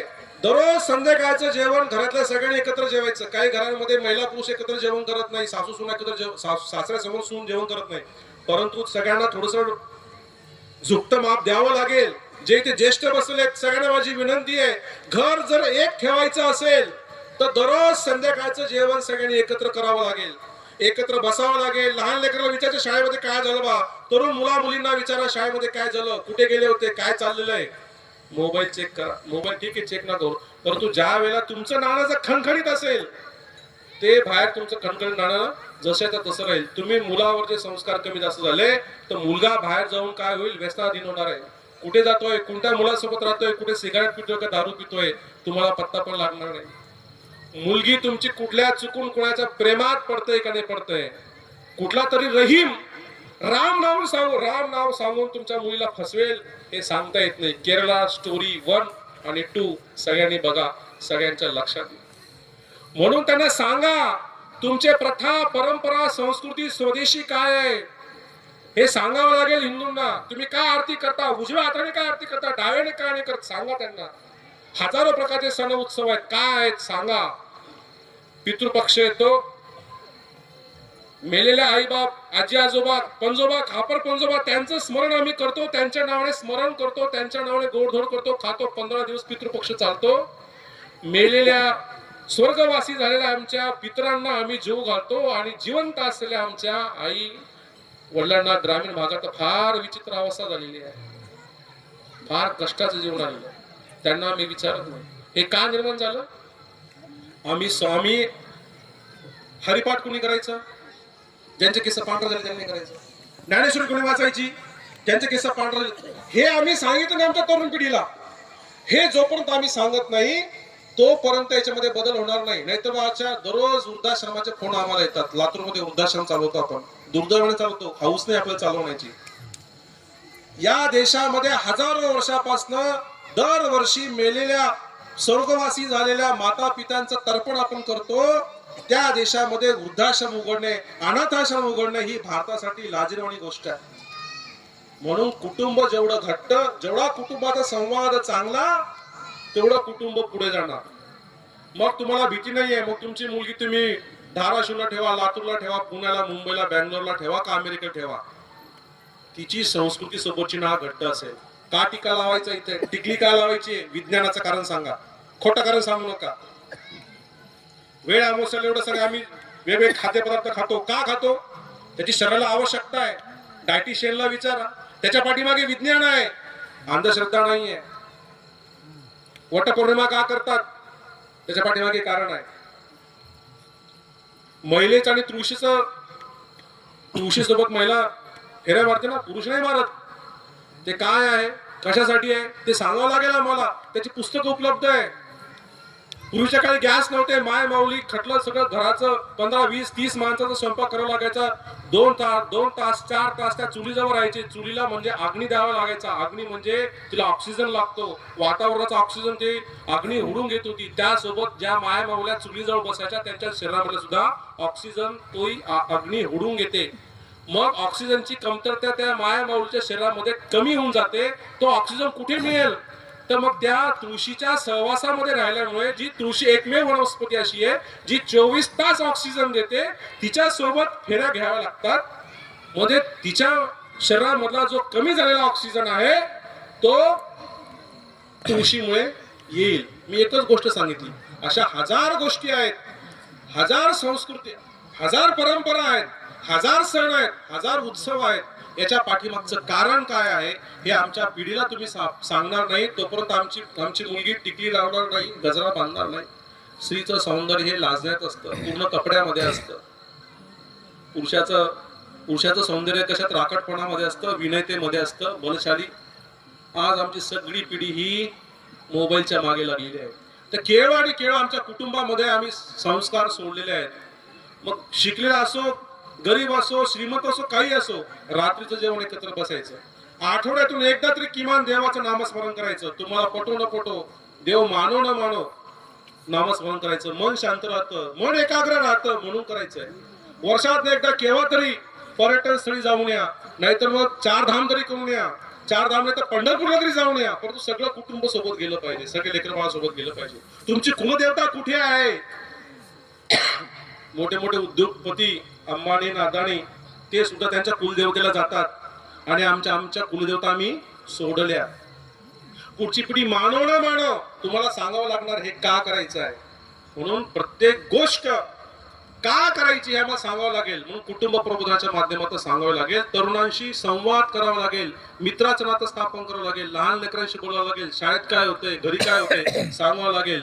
यत्र नारेस्तु पूज्यन्ते रमन्ते तत्र देवता, जे मी मागाशी सांगितलं हे सांगावं लागेल की हिंदूंमध्ये स्त्रीचं पूजन होतं, स्त्रीला देवता मानली जाते, तिच्या हातामध्ये शस्त्र आहे, शास्त्र आहे. हे तुमच्या लेकरांना सांगा. हे मुस्लिमांमध्ये नाही, ख्रिश्चनांमध्ये नाहीये. काय हाल होतात तिकडे गेल्यानंतर हे सांगा. हिंदू धर्म नाही सांगितलं तरी चालेल, पण तुम्ही मुस्लिम आणि ख्रिश्चन धर्मामध्ये महिलांची काय स्थिती आहे सांगावं लागेल तुम्हाला. मग आपली मुलगी आपला धर्म सोडून जाणार नाही. आवश्यकता आहे, एकत्र येण्याची आवश्यकता आहे. हे केवळ आणि केवळ कुटुंब प्रबोधनाचं काम आहे. ही हिंदू समूहाची आवश्यकता आहे. पूर्वी 2, 4, 5 मुलं राहत होते, डझनभर मुलं राहत होते. 90च्या काळामध्ये 3 झाले, 2000च्या काळामध्ये 2 झाले, आता 1 आहे. मोठ्या पुढे मुंबईमध्ये तर म्हणतात डबल इन्कम नो चाइल्ड. उत्पन्न डबल पाहिजे पण मुलं नको. आम्हाला एन्जॉय करायचंय, जग फिरायचंय, सगळं करायचंय, पण मुलं नकोय. त्याच्या पुढे जाऊन लोक म्हणायला लागले आता काय, आम्हाला लग्नच करायचं नाही पण एकत्र राहायचंय, मुला मुलीला एकत्र राहायचं, तरुण मुला मुलीला एकत्र राहायचं. कुठे चाललाय आपला देश, कुठे चालली आमची संस्कृती. पूर्वीच्या इथे बसले, पूर्वीच्या काळात मुलगी पण बघत नव्हते, लग्न झाल्यानंतर तिचं तोंड बघत होते. दोघं मुला मुलींना त्यावेळेस कळत होते. आता तर काहीच राहिलेलं नाहीये.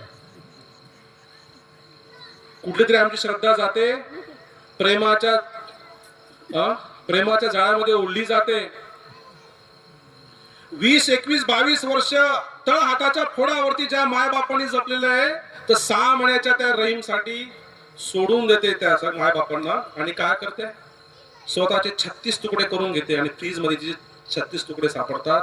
एक नाही, असंख्य घटना, असंख्य दररोज घडणाऱ्या घटना आहेत. हिंदू तेवढा क्रूर होऊ शकत नाही. हिंदू मुलगा मुलीला फसू शकतो पण तिचे 36 तुकडे करू शकत नाही. लक्षात, हिंदू एवढा वाईट नाही. हे होऊ द्यायचं नसेल, कारण की ह्या सगळ्या विषयांचा ज्यावेळेस आम्ही अभ्यास करतो 20-20 वर्षापासून आम्ही ज्यावेळेस या विषयामध्ये काम करतोय तर केवळ केवळ मुलीची आई आणि मुली याची चुका निघतो, बापाची पण चुका आहे. हिंदू म्हणजे काय सांगावं लागेल, संस्कृती काय सांगावं लागेल, विज्ञानासहित सांगावं लागेल. येणारा कालावधी खूप भयंकर आहे, खूप कठीण आहे. मुलाला शिकवा, अमेरिकेत पाठवा, मंगळावर पाठवा, चंद्रावर पाठवा. आई वडील ज्यावेळेस शेवटचा श्वास घेताय तो जगातल्या सगळ्या गोष्टींना ठोकर मारून घरी आला पाहिजे, तर तुमचे संस्कार कामाचे आहेत. माझा मुलगा अमेरिकेत आहे, माझा मुलगा इकडे, मोठा पडायचा दाखवू नका हिंदूंनो. त्याला कळलं पाहिजे की आयुष्यामध्ये आई वडिलांशिवाय काहीही नाहीये. अनेक लोक आम्ही पाहतो झगमगाट, अमेरिकेतला झगमगाट, पुण्या मुंबई मधला झगमगाट सोडून येऊन आई वडिलांच्या पायाशी येतात आणि आयुष्यभर त्यांची सेवा करतात. प्रगती 100% केली पाहिजे, सगळं केली पाहिजे, परंतु संस्कृती विसरून आई वडिलांना फोन येतो अमेरिकेमधून. हे फार लांबची गोष्ट नाही, राजूरची गोष्ट आहे, कोरोनाच्या काळामध्ये झालेली. सगळ्यांना माहिती आहे, गोदमगावकर नावाचं कुटुंब होतं, नाव सुद्धा सांगतो मी. पोराने फोन केला, वेळ नाही आम्हाला, उरकून घ्या, पैसे ऑनलाईन पाठवतो अंत्यविधीचे. कोरोनाच्या काळामध्ये त्या लोखंडवाला कॉम्प्लेक्स मध्ये मुंबईमध्ये ती म्हातारी बिचारी एकदम आलिशान करोडोचा फ्लॅट असणारी फोन वाजून परेशान झाला. एका वर्षानंतर फ्लॅट उघडला तर ते सोफ्यावर पडलेली होती, फक्त अंगावरचे कपडे होते, पूर्ण प्रेत कुजलेलं होतं. 1 वर्षभर त्या म्हाताऱ्या माऊलीकडे कोणाचं लक्ष नाही. मुलांना अमेरिकेमध्ये पैसे कमवण्यासाठी आपण नाते विसरतो. काय चाललंय आमच्या देशात? हे व्हायचं नसेल तर प्रत्येक कुटुंबाला हे सांगावं लागणार आहे. म्हणून आम्हाला आमचं कुटुंब एकत्र पण ठेवायचं आहे. शिक्षणानिमित्ताने, नोकरीच्या निमित्ताने आम्ही वेगवेगळ्या गावी जाऊ, परंतु सण वार, महालक्ष्मी असतील, वेळ अमावस्या असेल, जे काही असेल त्या वेळेला आम्ही सर्व एकत्र येऊ, एकत्र राहू. हे संस्कार आम्हाला करावे लागणार आहे. कमीत कमी 2-3 मुलांना जन्म घालावा लागणार आहे, त्याच्याशिवाय होणार नाही. हम 5 और वो 25. तुमच्या 5 लेकरांचं, तुमचे 2 लेकर, 1 लेकर आहे आणि पलीकडे 5 जण आहेत. लक्षात ठेवा, विधर्मी 5 आहेत. आपली पुढची पिढी कशी होते? आपण आई वडिलांना 3 जण होतो, आपल्याला 2-2च आहेत, त्यांना 2-2च होणार आहेत, त्यांच्या पुढच्या 1-1च होणार आहेत. पिढी असा वाढते ना पिढी. आता इथून पुढे पिढी अशी होणार आहे, कमी होत जाणार आहे, वंशावळ समाप्त होणार आहे. हिंदूंनो, डेमोग्राफी बदललेली आहे. हिंदूंचा जन्मदर, ज्याला हे तुम्ही सांगतो, ज्याला कळतंय, लक्षात घ्या, त्याला बाय बर्थ रेट म्हणतात, हा हिंदूंचा 2 पेक्षा खाली गेलेला आहे. ख्रिश्चनाचा आणि मुस्लिमाचा तो हा 3 आहे. येणाऱ्या 30 वर्षामध्ये आपले घर, आपले जमीन जायदाद राहणार नाहीये. लक्षात ठेवा, 1947 ला काय झालं लाहोरमध्ये, सर्व जगामध्ये सगळ्यात उपजाऊ जमीन, सगळ्यात सुपीक जमीन ही पंजाबच्या सिंधच्या प्रांतामध्ये, पाकिस्तानमध्ये. आज त्या पाकिस्तानमधली सगळी जमीन आज कशामुळे काय झालेली? ही सगळी जमीन आज लुटली गेली, घर लुटले गेले, संपत्ती गेली, बैलांची अब्रू गेली, 3 लाख लोकांची कत्तल झाली. कशासाठी? आम्ही विसरलो आम्ही हिंदू आहोत. हिंदू पैसे कमवायच्या मागे गेला, म्हणून हिंदू धर्मासाठी वेळ द्यावा लागेल. म्हणून कुटुंब प्रबोधन, स्वदेशी, आमच्या परंपरा आम्हाला सांभाळायच्या आहेत. केक कापून वाढदिवस साजरा नाही करायचा आहे, ऑप्शन करून वाढदिवस साजरा करायचा आहे. कपडे घालायचे, पूर्ण कपडे घालायचे, झब्बा पायजमा किमान आम्हाला सणासुदीला घालता आला पाहिजे. फाटलेल्या जीन्स मुला मुलीने घालण्याची गरज नाहीये. कान पकडा त्यांचे, सांगा त्यांना आपल्या कपड्यांचा आपला अभिमान पाहिजे. पिझ्झा बर्गर खायला मनाई नाहीये, परंतु आमचे सगळे पदार्थ आम्हाला टिकून ठेवायचे. आमची भाषा, भूषा, भोजन, जे आमचं आहे, जे चांगलं आहे ते सगळं टिकून ठेवायचं. पिझ्झा बर्गर कधीतरी खा. आमच्या सणासुदीला आम्हाला किटकॅट आणि कॅडबरी नको, कुछ मिठा हो जाय. आम्हाला आमचे लाडू पाहिजे, करंजी पाहिजे, जे आमचे पदार्थ आहेत ते सगळे आम्हाला टिकून ठेवायचे. आमचं भोजन आम्हाला टिकून ठेवायचं आहे. सणासुदीला स्वतःचे कपडे घाला, स्वतःचं भोजन तयार करा, ऑनलाईन ऑर्डर करू नका. इथे काही कोणी करत नाही, पण पुणे मुंबईची गोष्ट. सणासुदीला सगळेजण बाहेर जातात जेवायला. पर्यावरणाचं रक्षण करायचंय म्हणजे काय करायचंय? झाडं अधिक लावायचे, प्लास्टिकचा वापर करायचा नाहीये. 4 पाहुणे आले की आमची माऊली मध्ये जरा घेऊन जरा यूज अँड थ्रो. कशाला यूज अँड थ्रो आणायचंय? त्याच्यावरती प्लास्टिक असतं, त्याच्यावरती गरम भात वरण पडतं आणि त्यातलं केमिकल पोटात जातं आणि कॅन्सर होतो, असं सिद्ध झालेलं आहे. चहाचे कप जरी कागदी असले, आतून त्याला एक प्लास्टिकची लेअर आहे, कॅन्सर होतोय. कशाला? म्हणून प्लास्टिक बंद करा, सगळे रोग बंद होतील. विषमुक्त शेती करा, किमान घरच्यासाठी तरी करा. तर मला काही लोक ते शेतकरी बोलतील नंतर. तुम्ही काय सांगा स्वतःसाठी तरी स्वतःचं अर्धा एकर 1 एकर तरी स्वतः सेंद्रिय शेती करा. विष मुक्त अन्न खा. भाजीपाला घ्या, गहू घ्या, ज्वारी घ्या. 1 एकर मध्ये 5 एकर जमीन असेल तर 4 एकरामध्ये तुम्ही काय विष प्रयोग करतो विष प्रयोग करा. परंतु 1 एकर स्वतःला सेंद्रिय खाऊ. स्वदेशी, पर्यावरण, समजता आम्ही सर्व हिंदू आहोत. आमच्यामध्ये काही जातीपाती नाही आहेत. जातीपाती घराच्या उंबरठ्याच्या आत लग्न करण्यासाठी पुढची पिढी तुम्हाला विचारणार पण नाही कुठल्या जातीत लग्न करायचं ते. आमच्या जातीपतीने आम्ही सर्व हिंदू आहोत. ज्या गोष्टीमुळे आमच्यामध्ये हे सगळे हजार वर्षांमध्ये आम्ही मागे पडलो तर आमच्यामध्ये जातीपाती निर्माण झाल्या. म्हणून एकच पाणवठा असला पाहिजे. मंदिरामध्ये सर्व हिंदूंना प्रवेश मिळाला पाहिजे. हा जातीचा म्हणून त्याला प्रवेश नाही असं नाही झालं पाहिजे. सगळीकडे त्याला प्रवेश मिळाला पाहिजे. आणि शेवटचं महत्वाचं जे आहे ते म्हणजे नागरिक कर्तव्य. आम्ही भारतीय संविधान स्वीकारलेलं आहे. संविधानाने प्रत्येकाला अधिकार दिले. आम्ही अधिकाराची गोष्ट करतो परंतु कर्तव्य विसरतो. म्हणून कर्तव्य सुद्धा आम्हाला पार पाडायचे आहेत. रांगेत उभं राहायचं आहे, सिग्नल पाळायचं आहे, मतदान करायचंय. मतदान विकायचं नाहीये. 500, 1000, 2000, 4000 मतांकरता जे लोक विकले जातात तुम्ही बोलणार नाही पण ते आपल्यापैकी बरेच जनते करतात. असे सर्व लोक हे स्वतःचा स्वाभिमान विकतात. नागरिक कर्तव्य काय? मतदान करा. 100% मतदान करा. आणि 1 रुपया न घेता मतदान करा. कुणाला द्यायचं ते मतदान त्याला द्या. परंतु स्वतःचं मत स्वतः विकले जाऊ नका. तुम्ही अमूल्य आहात. तुमचं मूल्य नाहीये. हे नागरिक कर्तव्य. कुठे थुंकू नका, कुठे कचरा करू नका. रांगेत राहा. बसले ज्येष्ठ नागरिकाची जागा त्यांना द्या. महिलांची जागा आहे त्यांना द्या. तरुणांनी उभे राहा. हे नागरिक कर्तव्य. असे एक नाही असे 1000 प्रकारचे गोष्टी आहेत की ज्या नागरिक कर्तव्यामध्ये येतात. म्हणून ही 5 सूत्र सगळ्यांना सांगितली आहे. ही 5 सूत्र सगळ्या हिंदूंनी आपल्या मनामध्ये आणली, आपल्या जीवनामध्ये आणली, आपल्या कुटुंबात आणली तर सगळ्या समस्या तुमच्या समोर संपणार आहेत. संपत्तीचा वाद नाही, ना म्हातारपणाचा प्रश्न नाही, ना व्यसनाधीनतेचा प्रश्न नाही, ना मुली पळून जाण्याचा प्रश्न नाही. म्हणून हे सगळ्यांनी पाळायची गरज आहे. त्याच्याकरता हिंदू संमेलन आहे. हे अलख जागवण्यासाठी हिंदू संमेलन आहे. झोपलेल्या हिंदू समाजाला तुंब करण्यासारखा हिंदू समाज आहे, त्याला जाग करण्यासाठी हे हिंदू संमेलन आहे. म्हणून हा सगळा समाज माझा आहे, हा देश माझा, इथला प्रत्येक व्यक्ती माझी, हे सगळ्यांच्या मनामध्ये निर्माण झालं पाहिजे. हाच संदेश आहे हिंदू संमेलनाचा. आसे तू हिमाचल इथला हिंदू हिंदू माझा आहे. भारतीय जनसिंधूतील बिंदू बिंदू माझा आहे. बिंदू बिंदू माझा आहे. हिंदू हिंदू माझा आहे. हिंदू हिंदू माझा आहे. बोलो भारत माता की जय. धर्म की जय हो. जय हो. धर्म की जय हो. धर्म की जय हो. अधर्म का नाश हो. नाश हो. अधर्म का नाश हो. अधर्म का नाश हो. प्राणियों में सद्भावना हो. सद्भावना हो.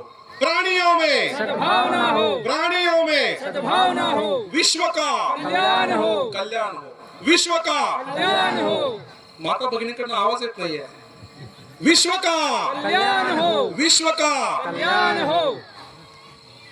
गंगा माता की जय. जय हो. गंगा माता की जय हो. गंगा माता की जय हो. गो माता की जय हो. गो माता की जय हो. भारत माता की जय हो. भारत माता की जय. सब संतन की जय. सब संतन की जय. सब भक्तन की जय. अपने अपने माता पिता की जय. बोलो सत्य सनातन हिंदू धर्म की जय.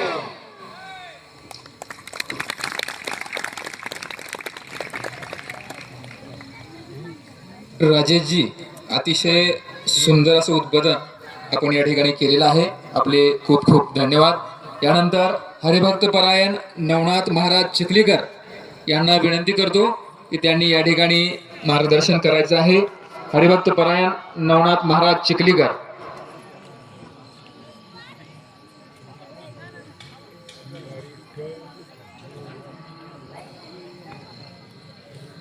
महायोगपीठे तटे भीमरत्यां वरं पुंडरिकाय दातुं मुनिद्रे समागत तिष्ठन्तमानन्दकन्दं परब्रह्मलिंगम भजे पांडुरंगम. रुक्मिणी पांडुरंग परमात्मा, उमा महेश्वर, राम भक्त हनुमानजी, गोरोबा काका, ज्ञानेश्वर महाराज, तुकाराम महाराज आणि इथे जमलेले कुमारापासून वृद्धापर्यंत सर्वांना नमस्कार करून आम्हाला थोडंसं बोलण्याची संधी या ठिकाणी दिलेली आहे. तर इथं गीतेमध्ये भगवंत सुद्धा सांगतात. आता आपणाला भाऊनी सांगितलं की धर्माबद्दल किती निष्ठावंत भाव असावा, चित्तातली किती एकत्रता असावी, कितीही त्रास दिले तरी सुद्धा धर्म त्यांनी सोडला नाही. याबद्दल गीतेतही भगवंत सांगतात की अनेक चित्त विभ्रांता मोहजाल प्रवृत्ता आणि प्रसक्ता कामभोगेषु पतंती नरकेषु. तुकोबराई म्हणतात धर्माचे पालन करणे पाखांड खंडन हेचे आम्हा करणे काम बीज वाढवावे ना. प्रभूचं नाम चिंतन करावं, धर्माचं पालन करावं, परस्त्री आई समान मानावी. या प्रत्येक छत्रपती शिवराय असतील, संभाजी असतील, स्वामी विवेकानंद असतील, सर्वांनी परस्त्रीचे असणारे म्हणले पूजनीय मानलेले आहे. आणि हेच भगवंत गीतेत म्हणतात, हे आपलं चित्त जर अनेक ठिकाणी तुम्ही भटकवला तर ते नरकाला घेऊन जाते. आणि हे चित्त जर तुम्ही स्वधर्मात ठेवचाल, धर्म हा स्वयंभूत असतो, धर्माला कुणाचीही आधार घ्यायची गरज नसते.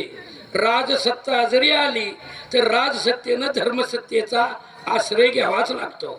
छत्रपती शिवाजी होते, संभाजी होते, यांनी सुद्धा धर्मसत्तेचा आश्रय करूनच राजसत्ता चालवली. म्हणून आजही आपण त्यांचा जय जयकार करतो. परस्त्री आई समान मानली. सुभेदाराचा खजिना लुटला त्यावेळेस खजिन्यासोबत सून आणली तर आपल्या शिवरायाने आई समान मानून सुखरूप पोच केली. हे अनेक ठिकाणी चित्त भटकू दिलं नाही. आणि हेच गीता सांगते, अनेक ठिकाणी जर तुम्ही मग चित्त भटकू दिला तर ते चित्त नरकालाच घेऊन जाते. आणि म्हणून आपला धर्म शिकवतो की फक्त ब्रह्मचारी राहिलेल्याचं सुद्धा फळ तुम्हाला मिळतं की धर्मपत्नी सोडून परस्त्री आई समान माना, तुम्हाला नैष्टिक ब्रह्मचार्याचं त्यात सुद्धा फळ आहे. हे आपला हिंदू धर्म शिकवतो. गोपाल कृष्ण भगवंत गीतेमध्ये सांगतात आणि संत महात्मे सुद्धा सांगतात. आणि याच्याबद्दल आपली निष्ठा राहिली पाहिजे. निष्ठावंत भाव भक्ताचा स्वधर्म निर्धार्य वर्म चुकून येते. निर्धार चुकू दिला नाही. जसं शिखांच्या मुलांनी आता चौकात आणून कडनी भीती घालत होते औरंगजेब वगैरे, आणि त्यांना धर्म बदलत म्हणत होते. अरे बाबा, ते वयस्कर तर होते, तुम्ही तरुण आहात, थोडा विचार करा. रोज 4-4 थर रचून बुजवून टाकले, पण कधीच बदलले नाहीत. किती निष्ठावंत भाव आहे. आपण आता ऐकलं. किंवा 16,000 स्त्रियांनी आगीमध्ये झेप टाकली आणि महाराज आपलं शील रक्षण केलं. म्हणजे या ठिकाणी महाराज जसं तुकोबराय का अभंगात म्हणतात, आगी देखोनी सती अंगी रोमांच उठती, हा तो नव्हे उपदेश आणि सुख अंतरी उल्हास. आग बघितल्यानंतर महाराज सतीच्या अंगावर रोमांच उभे राहतात आणि महाराज शील रक्षणात त्यात झेपा टाकून महाराज त्यांनी या ठिकाणी शील रक्षण केलं. म्हणजे त्यावेळेस त्यांना दुःख का होत नव्हतं, तर त्यांचं चित्त जे आहे हे चित्त धर्माबद्दल एक प्रियता आहे. चित्त हे आहे ते सुख आणि दुःख कळण्याची वस्तू आहे. तुकोबराय का अभंगात म्हणतात, देखावे ते नेत्री बोलावे मुखे आणि चित्ता सुख दुःखे कळू येती. या देहात कळ्या भरलेल्या म्हणतात, डोळ्यांनीच बघावं. देखावे ते नेत्रीन बोलावे मुखे चित्ता सुख दुःखे कळू येती. चित्ताला सुख आणि दुःखाविषयी कळतो. परिमलास घ्राण ऐकती श्रवण, एकाचे कारण एका नये. जीवा जाणे फिके मधुर किक्षार, एर मास परी हातास न कळे. एकादेही भिन्न ठेवेल्या कळा आणि नाचवी पुतळा सूत्रधारी. म्हणून आपल्या बघा किती निष्ठावंत भाव आपल्या संभाजीचा सुद्धा होता. त्यांनाही असं शिखांच्या मुलासारखं धर्म बदलच म्हणत होते, पण महाराज धर्म बदलला नाही. आणि छत्रपती संभाजी राजाला असं बांधून महाराज किती 40 दिवस यातना केल्या, पण असं ऊस सुद्धा केलेलं नाही किंवा चिरकाळी नाही. त्यांचा तर उद्देश होता चीक ऐकायची, ह्याची चीक ऐकायची. पण महाराज भगवंताची ही कृपा आहे. चित्त जे आहे त्यांचं चैतन्यात विलीन केलेलं आहे. आणि त्याच्यामुळं त्यांना आपण शरीर नाही आहे, आपण आत्मस्वरूप आहोत, या स्वरूपात ते स्थिर आहेत आणि म्हणून त्यांच्या चित्ताला दुःख होत नव्हतं. महाराज एक जरी असं करगोळी दाबवली तर माणसाला किती दुःख चिरकाय फोडेल, पण का होत नव्हतं तर त्यांचं चित्त धर्माबद्दल एवढं गाढ असणार प्रेम होतं, म्हणून भगवंतांनी त्यांच्यावर हे प्रेम केलेलं आहे. चित्त चैतन्यात घेतल्यामुळं आता शरीर तूच नाहीच, म्हणून त्यांना कितीही त्या शरीराला काही केलं तरी थोडीही असणार म्हणजे दुःख होत नव्हतं. तू शरीरोपरा व्हावे कामना जात सांडावे, अशा पद्धतीनं जसं गीतेमध्ये भगवंत म्हणतात ते ज्ञानोबराय म्हणतात. म्हणून या ठिकाणी चित्ताला सुख आणि दुःख कळत नाही, त्याच्या पुढच्या स्थितीत पोचलेले होते. म्हणून महाराज किती नक दाबावी.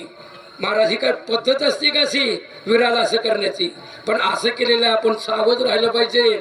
महाराज चमडा सगळा काढला तरी महाराज चिरकाळी नाही, मिरच्याचं पाणी टाकावं ऊस सुद्धा नाही साधं.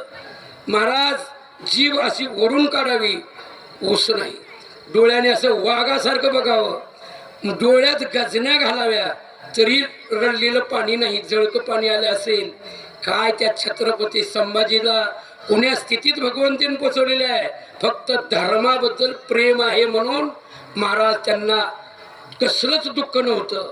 जसं तुकोबराय म्हणतात एखादा हिरा असावा आणि तो हिरा आयरनीवर ठेवावा, आणि आयरन ठेवून किती बी घन मारा तो फुटतच नसतो.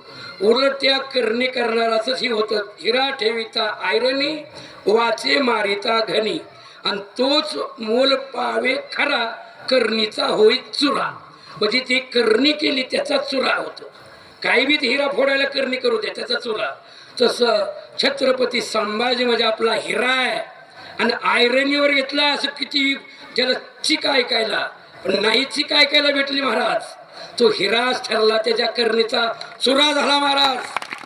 हे फक्त चित्त एक धर्माबद्दल ठेवल्यामुळं भगवंतांनी चित्त चैतन्यात घेतलेलं आहे आणि कसलंच दुःख नाही. त्या शिखांच्या मुलाला दुःखच वाटत नव्हतं, कडनी भिंती रचत होते. नाही, निष्ठावंत भाव भक्ताचा स्वधर्म, तसं धर्माबद्दल निष्ठा आहे, धर्माबद्दलची निष्ठा यातून दिसून येते. आणि सुख दुःख चित्ताचा विषय असतो, चित्त भगवंत चैतन्यात घेतात. म्हणून महाराज आपल्या संभाजीला इतकंही काही शरीराला काही करत असेल, शरीरच ते नाही आत्मस्वरूपात गेलेले होते आणि म्हणून कसलेही दुःख नव्हतं.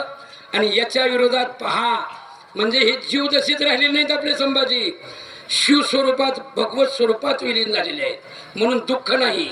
आणि सामान्य जीव म्हटलं तर दुःखी होतो. याच्या विरोधात पहा, आपल्या छत्रपती शिवरायांनी अफजल भेटीसाठी आल्यानंतर ज्या ठिकाणी बाबा अंगरक्षक मर्यादेवर ठेवून भेटायचं, पण तिथं मान दाबू लागल्यानंतर छत्रपती शिवरायांनी बिचवा खुपशिल्यानंतर मात्र तिथं महाराज रडू मोठ्यानं दगा म्हणून ओरडू लागले. ही जीवदशा आहे, ह्याच्यातून दिसून येते जीवदशा आहे.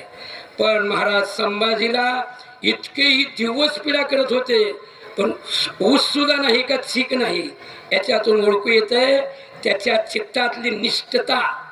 आणि म्हणून हा आपला हिंदू धर्म निष्ठावंत बना म्हणून शिकवतो. आणि आपला धर्म बदलायचा नाही, आणि कितीही असणारी वेळ आली तरी धर्म बदलायचा नाही. आणि महाराज निष्ठा त्याच्याबद्दल ठेवायची. आणि परस्त्री मात्र आई समान मानावी. तिची जर छेडछाड केली ती मग आपण हिंदू सुद्धा असा आपल्याला बघा, आपले पांडव हे परस्त्री आई समान मानत होते, आणि पांडवाचेच असणारे म्हणले ते चुलत भाऊच असतील कौरव, यांनी परस्त्रीला भरसभेत आणून छेडछाड केली. महाराज राहिले का कौरव एक तरी? म्हणून आपला धर्म शिकवतो, स्त्रियांचे असणारे म्हणजे इज्जतच करा, ती माच आहे. फक्त तुमची धर्माची पत्नी सोडली, प्रत्येक स्त्री आहे. म्हणून शिवाला एकदा जिजाऊनी लहानपणातच रामायण महाभारतातल्या गोष्टी सांगत सांगत बाल संस्कार चांगले घडवत होत्या. पण काही मुलाबरोबर एक वेळेस फक्त ते स्त्रिया बघायला गेले नसणाऱ्या. जिजाऊनी विचारलं होतं, शिवा कुठे गेला असतो? तर म्हणजे आम्ही सगळ्याबरोबर असं युवकाबरोबर बघायला गेलो होतो. अरे मीच नाचायला गेलो तू बघायला येशील का? तर नाही म्हणले. का? तू आई आहेस.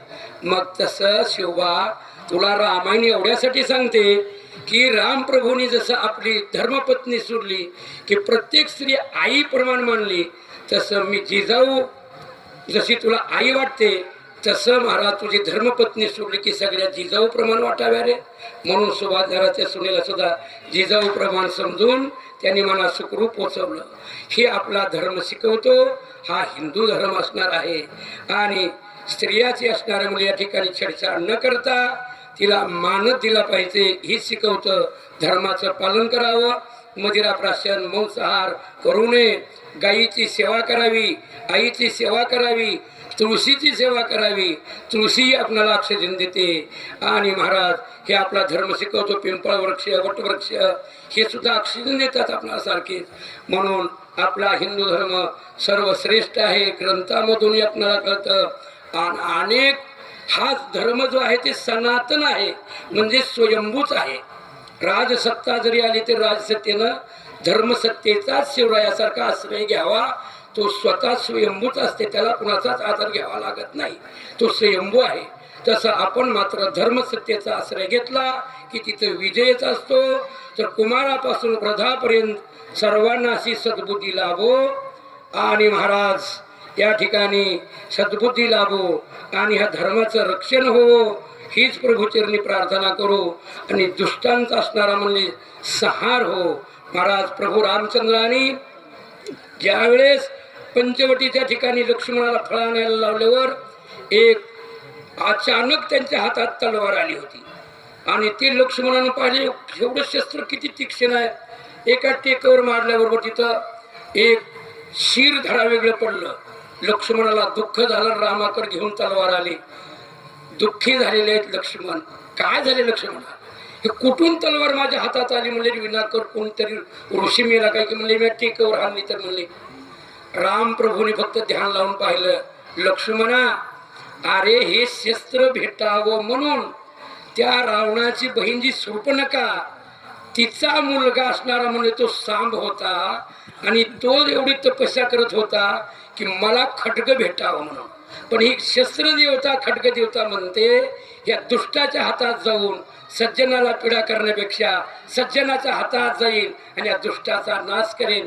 म्हणून ती तलवार तुझ्या हातात आली रे.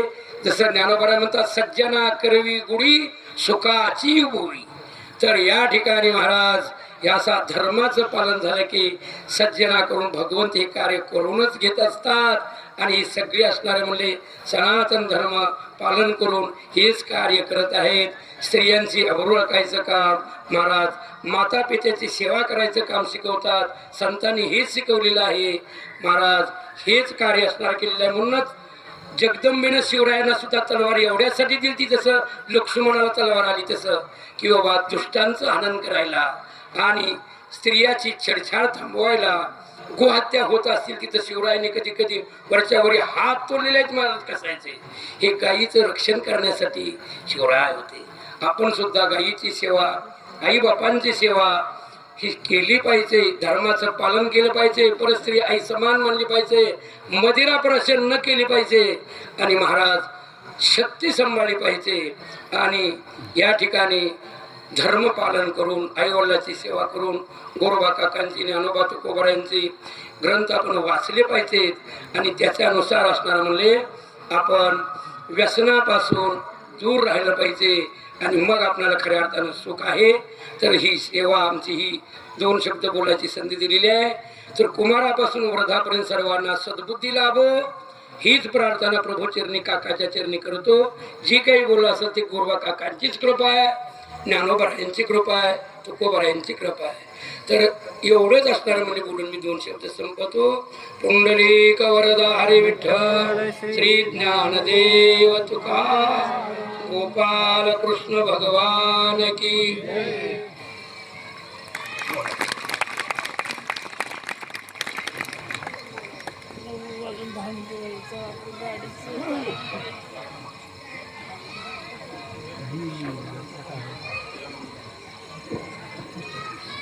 हॅलो.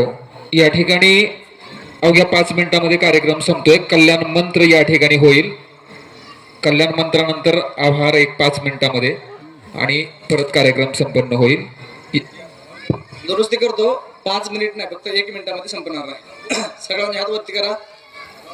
माझ्या पाठीमागे म्हणायचं ओ. माझ्या मागे मंत्र म्हणा. मंत्र सांगतात सर्वे भवन्तु सुखिनः, सर्वे सन्तु निरामया, सर्वे भद्राणि पश्यन्तु, मा कश्चित् दुःख भाग भवेत्. ओम शांति शांति शांति.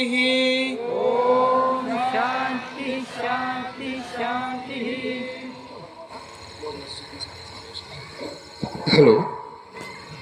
अतिशय सुंदर शब्दामध्ये हरिभक्त परायण नवनाथ महाराज चिखलीकर यांनी या ठिकाणी आपल्याला मार्गदर्शन केलेलं आहे. आजच्या या कार्यक्रमासाठी हरिभक्त परायण नवनाथ महाराज चिखलीकर, राजेशजी अंबादासराव संन्यासी, आजच्या कार्यक्रमाला अध्यक्ष म्हणून बालाजीराव भक्ते आणि आजच्या कार्यक्रमासाठी आपल्या पंचक्रोशीतून उपस्थित सर्व मान्यवरांचं, सर्व उपस्थितांचं या ठिकाणी मी आभार मानतो. आणि अध्यक्षाच्या परवानगीनं आजचा हा हिंदू संमेलन कार्यक्रम संपला असं या ठिकाणी जाहीर करतो. सर्वांना विनंती आहे, सर्वांनी भोजन करून जायचं आहे. भोजनाची व्यवस्था या ठिकाणी केलेली आहे. महिला बाजूच्या शेडमध्ये भोजनासाठी बसतील आणि पुरुष रिकामं पटांगण आहे समोर, त्या ठिकाणी बसतील. सगळ्यांनी भोजन करून जायचं आहे. महिलांना विनंती आहे, महिलांनी पत्र्याच्या शेडमध्ये भोजनासाठी बसायचं आहे आणि पुरुष मंडळींनी बाहेरच्या बाजूला जागा आहे त्या ठिकाणी बसायचं आहे. सर्वजण जेवण करून जावा. सर्वांचे खूप खूप आभार. धन्यवाद.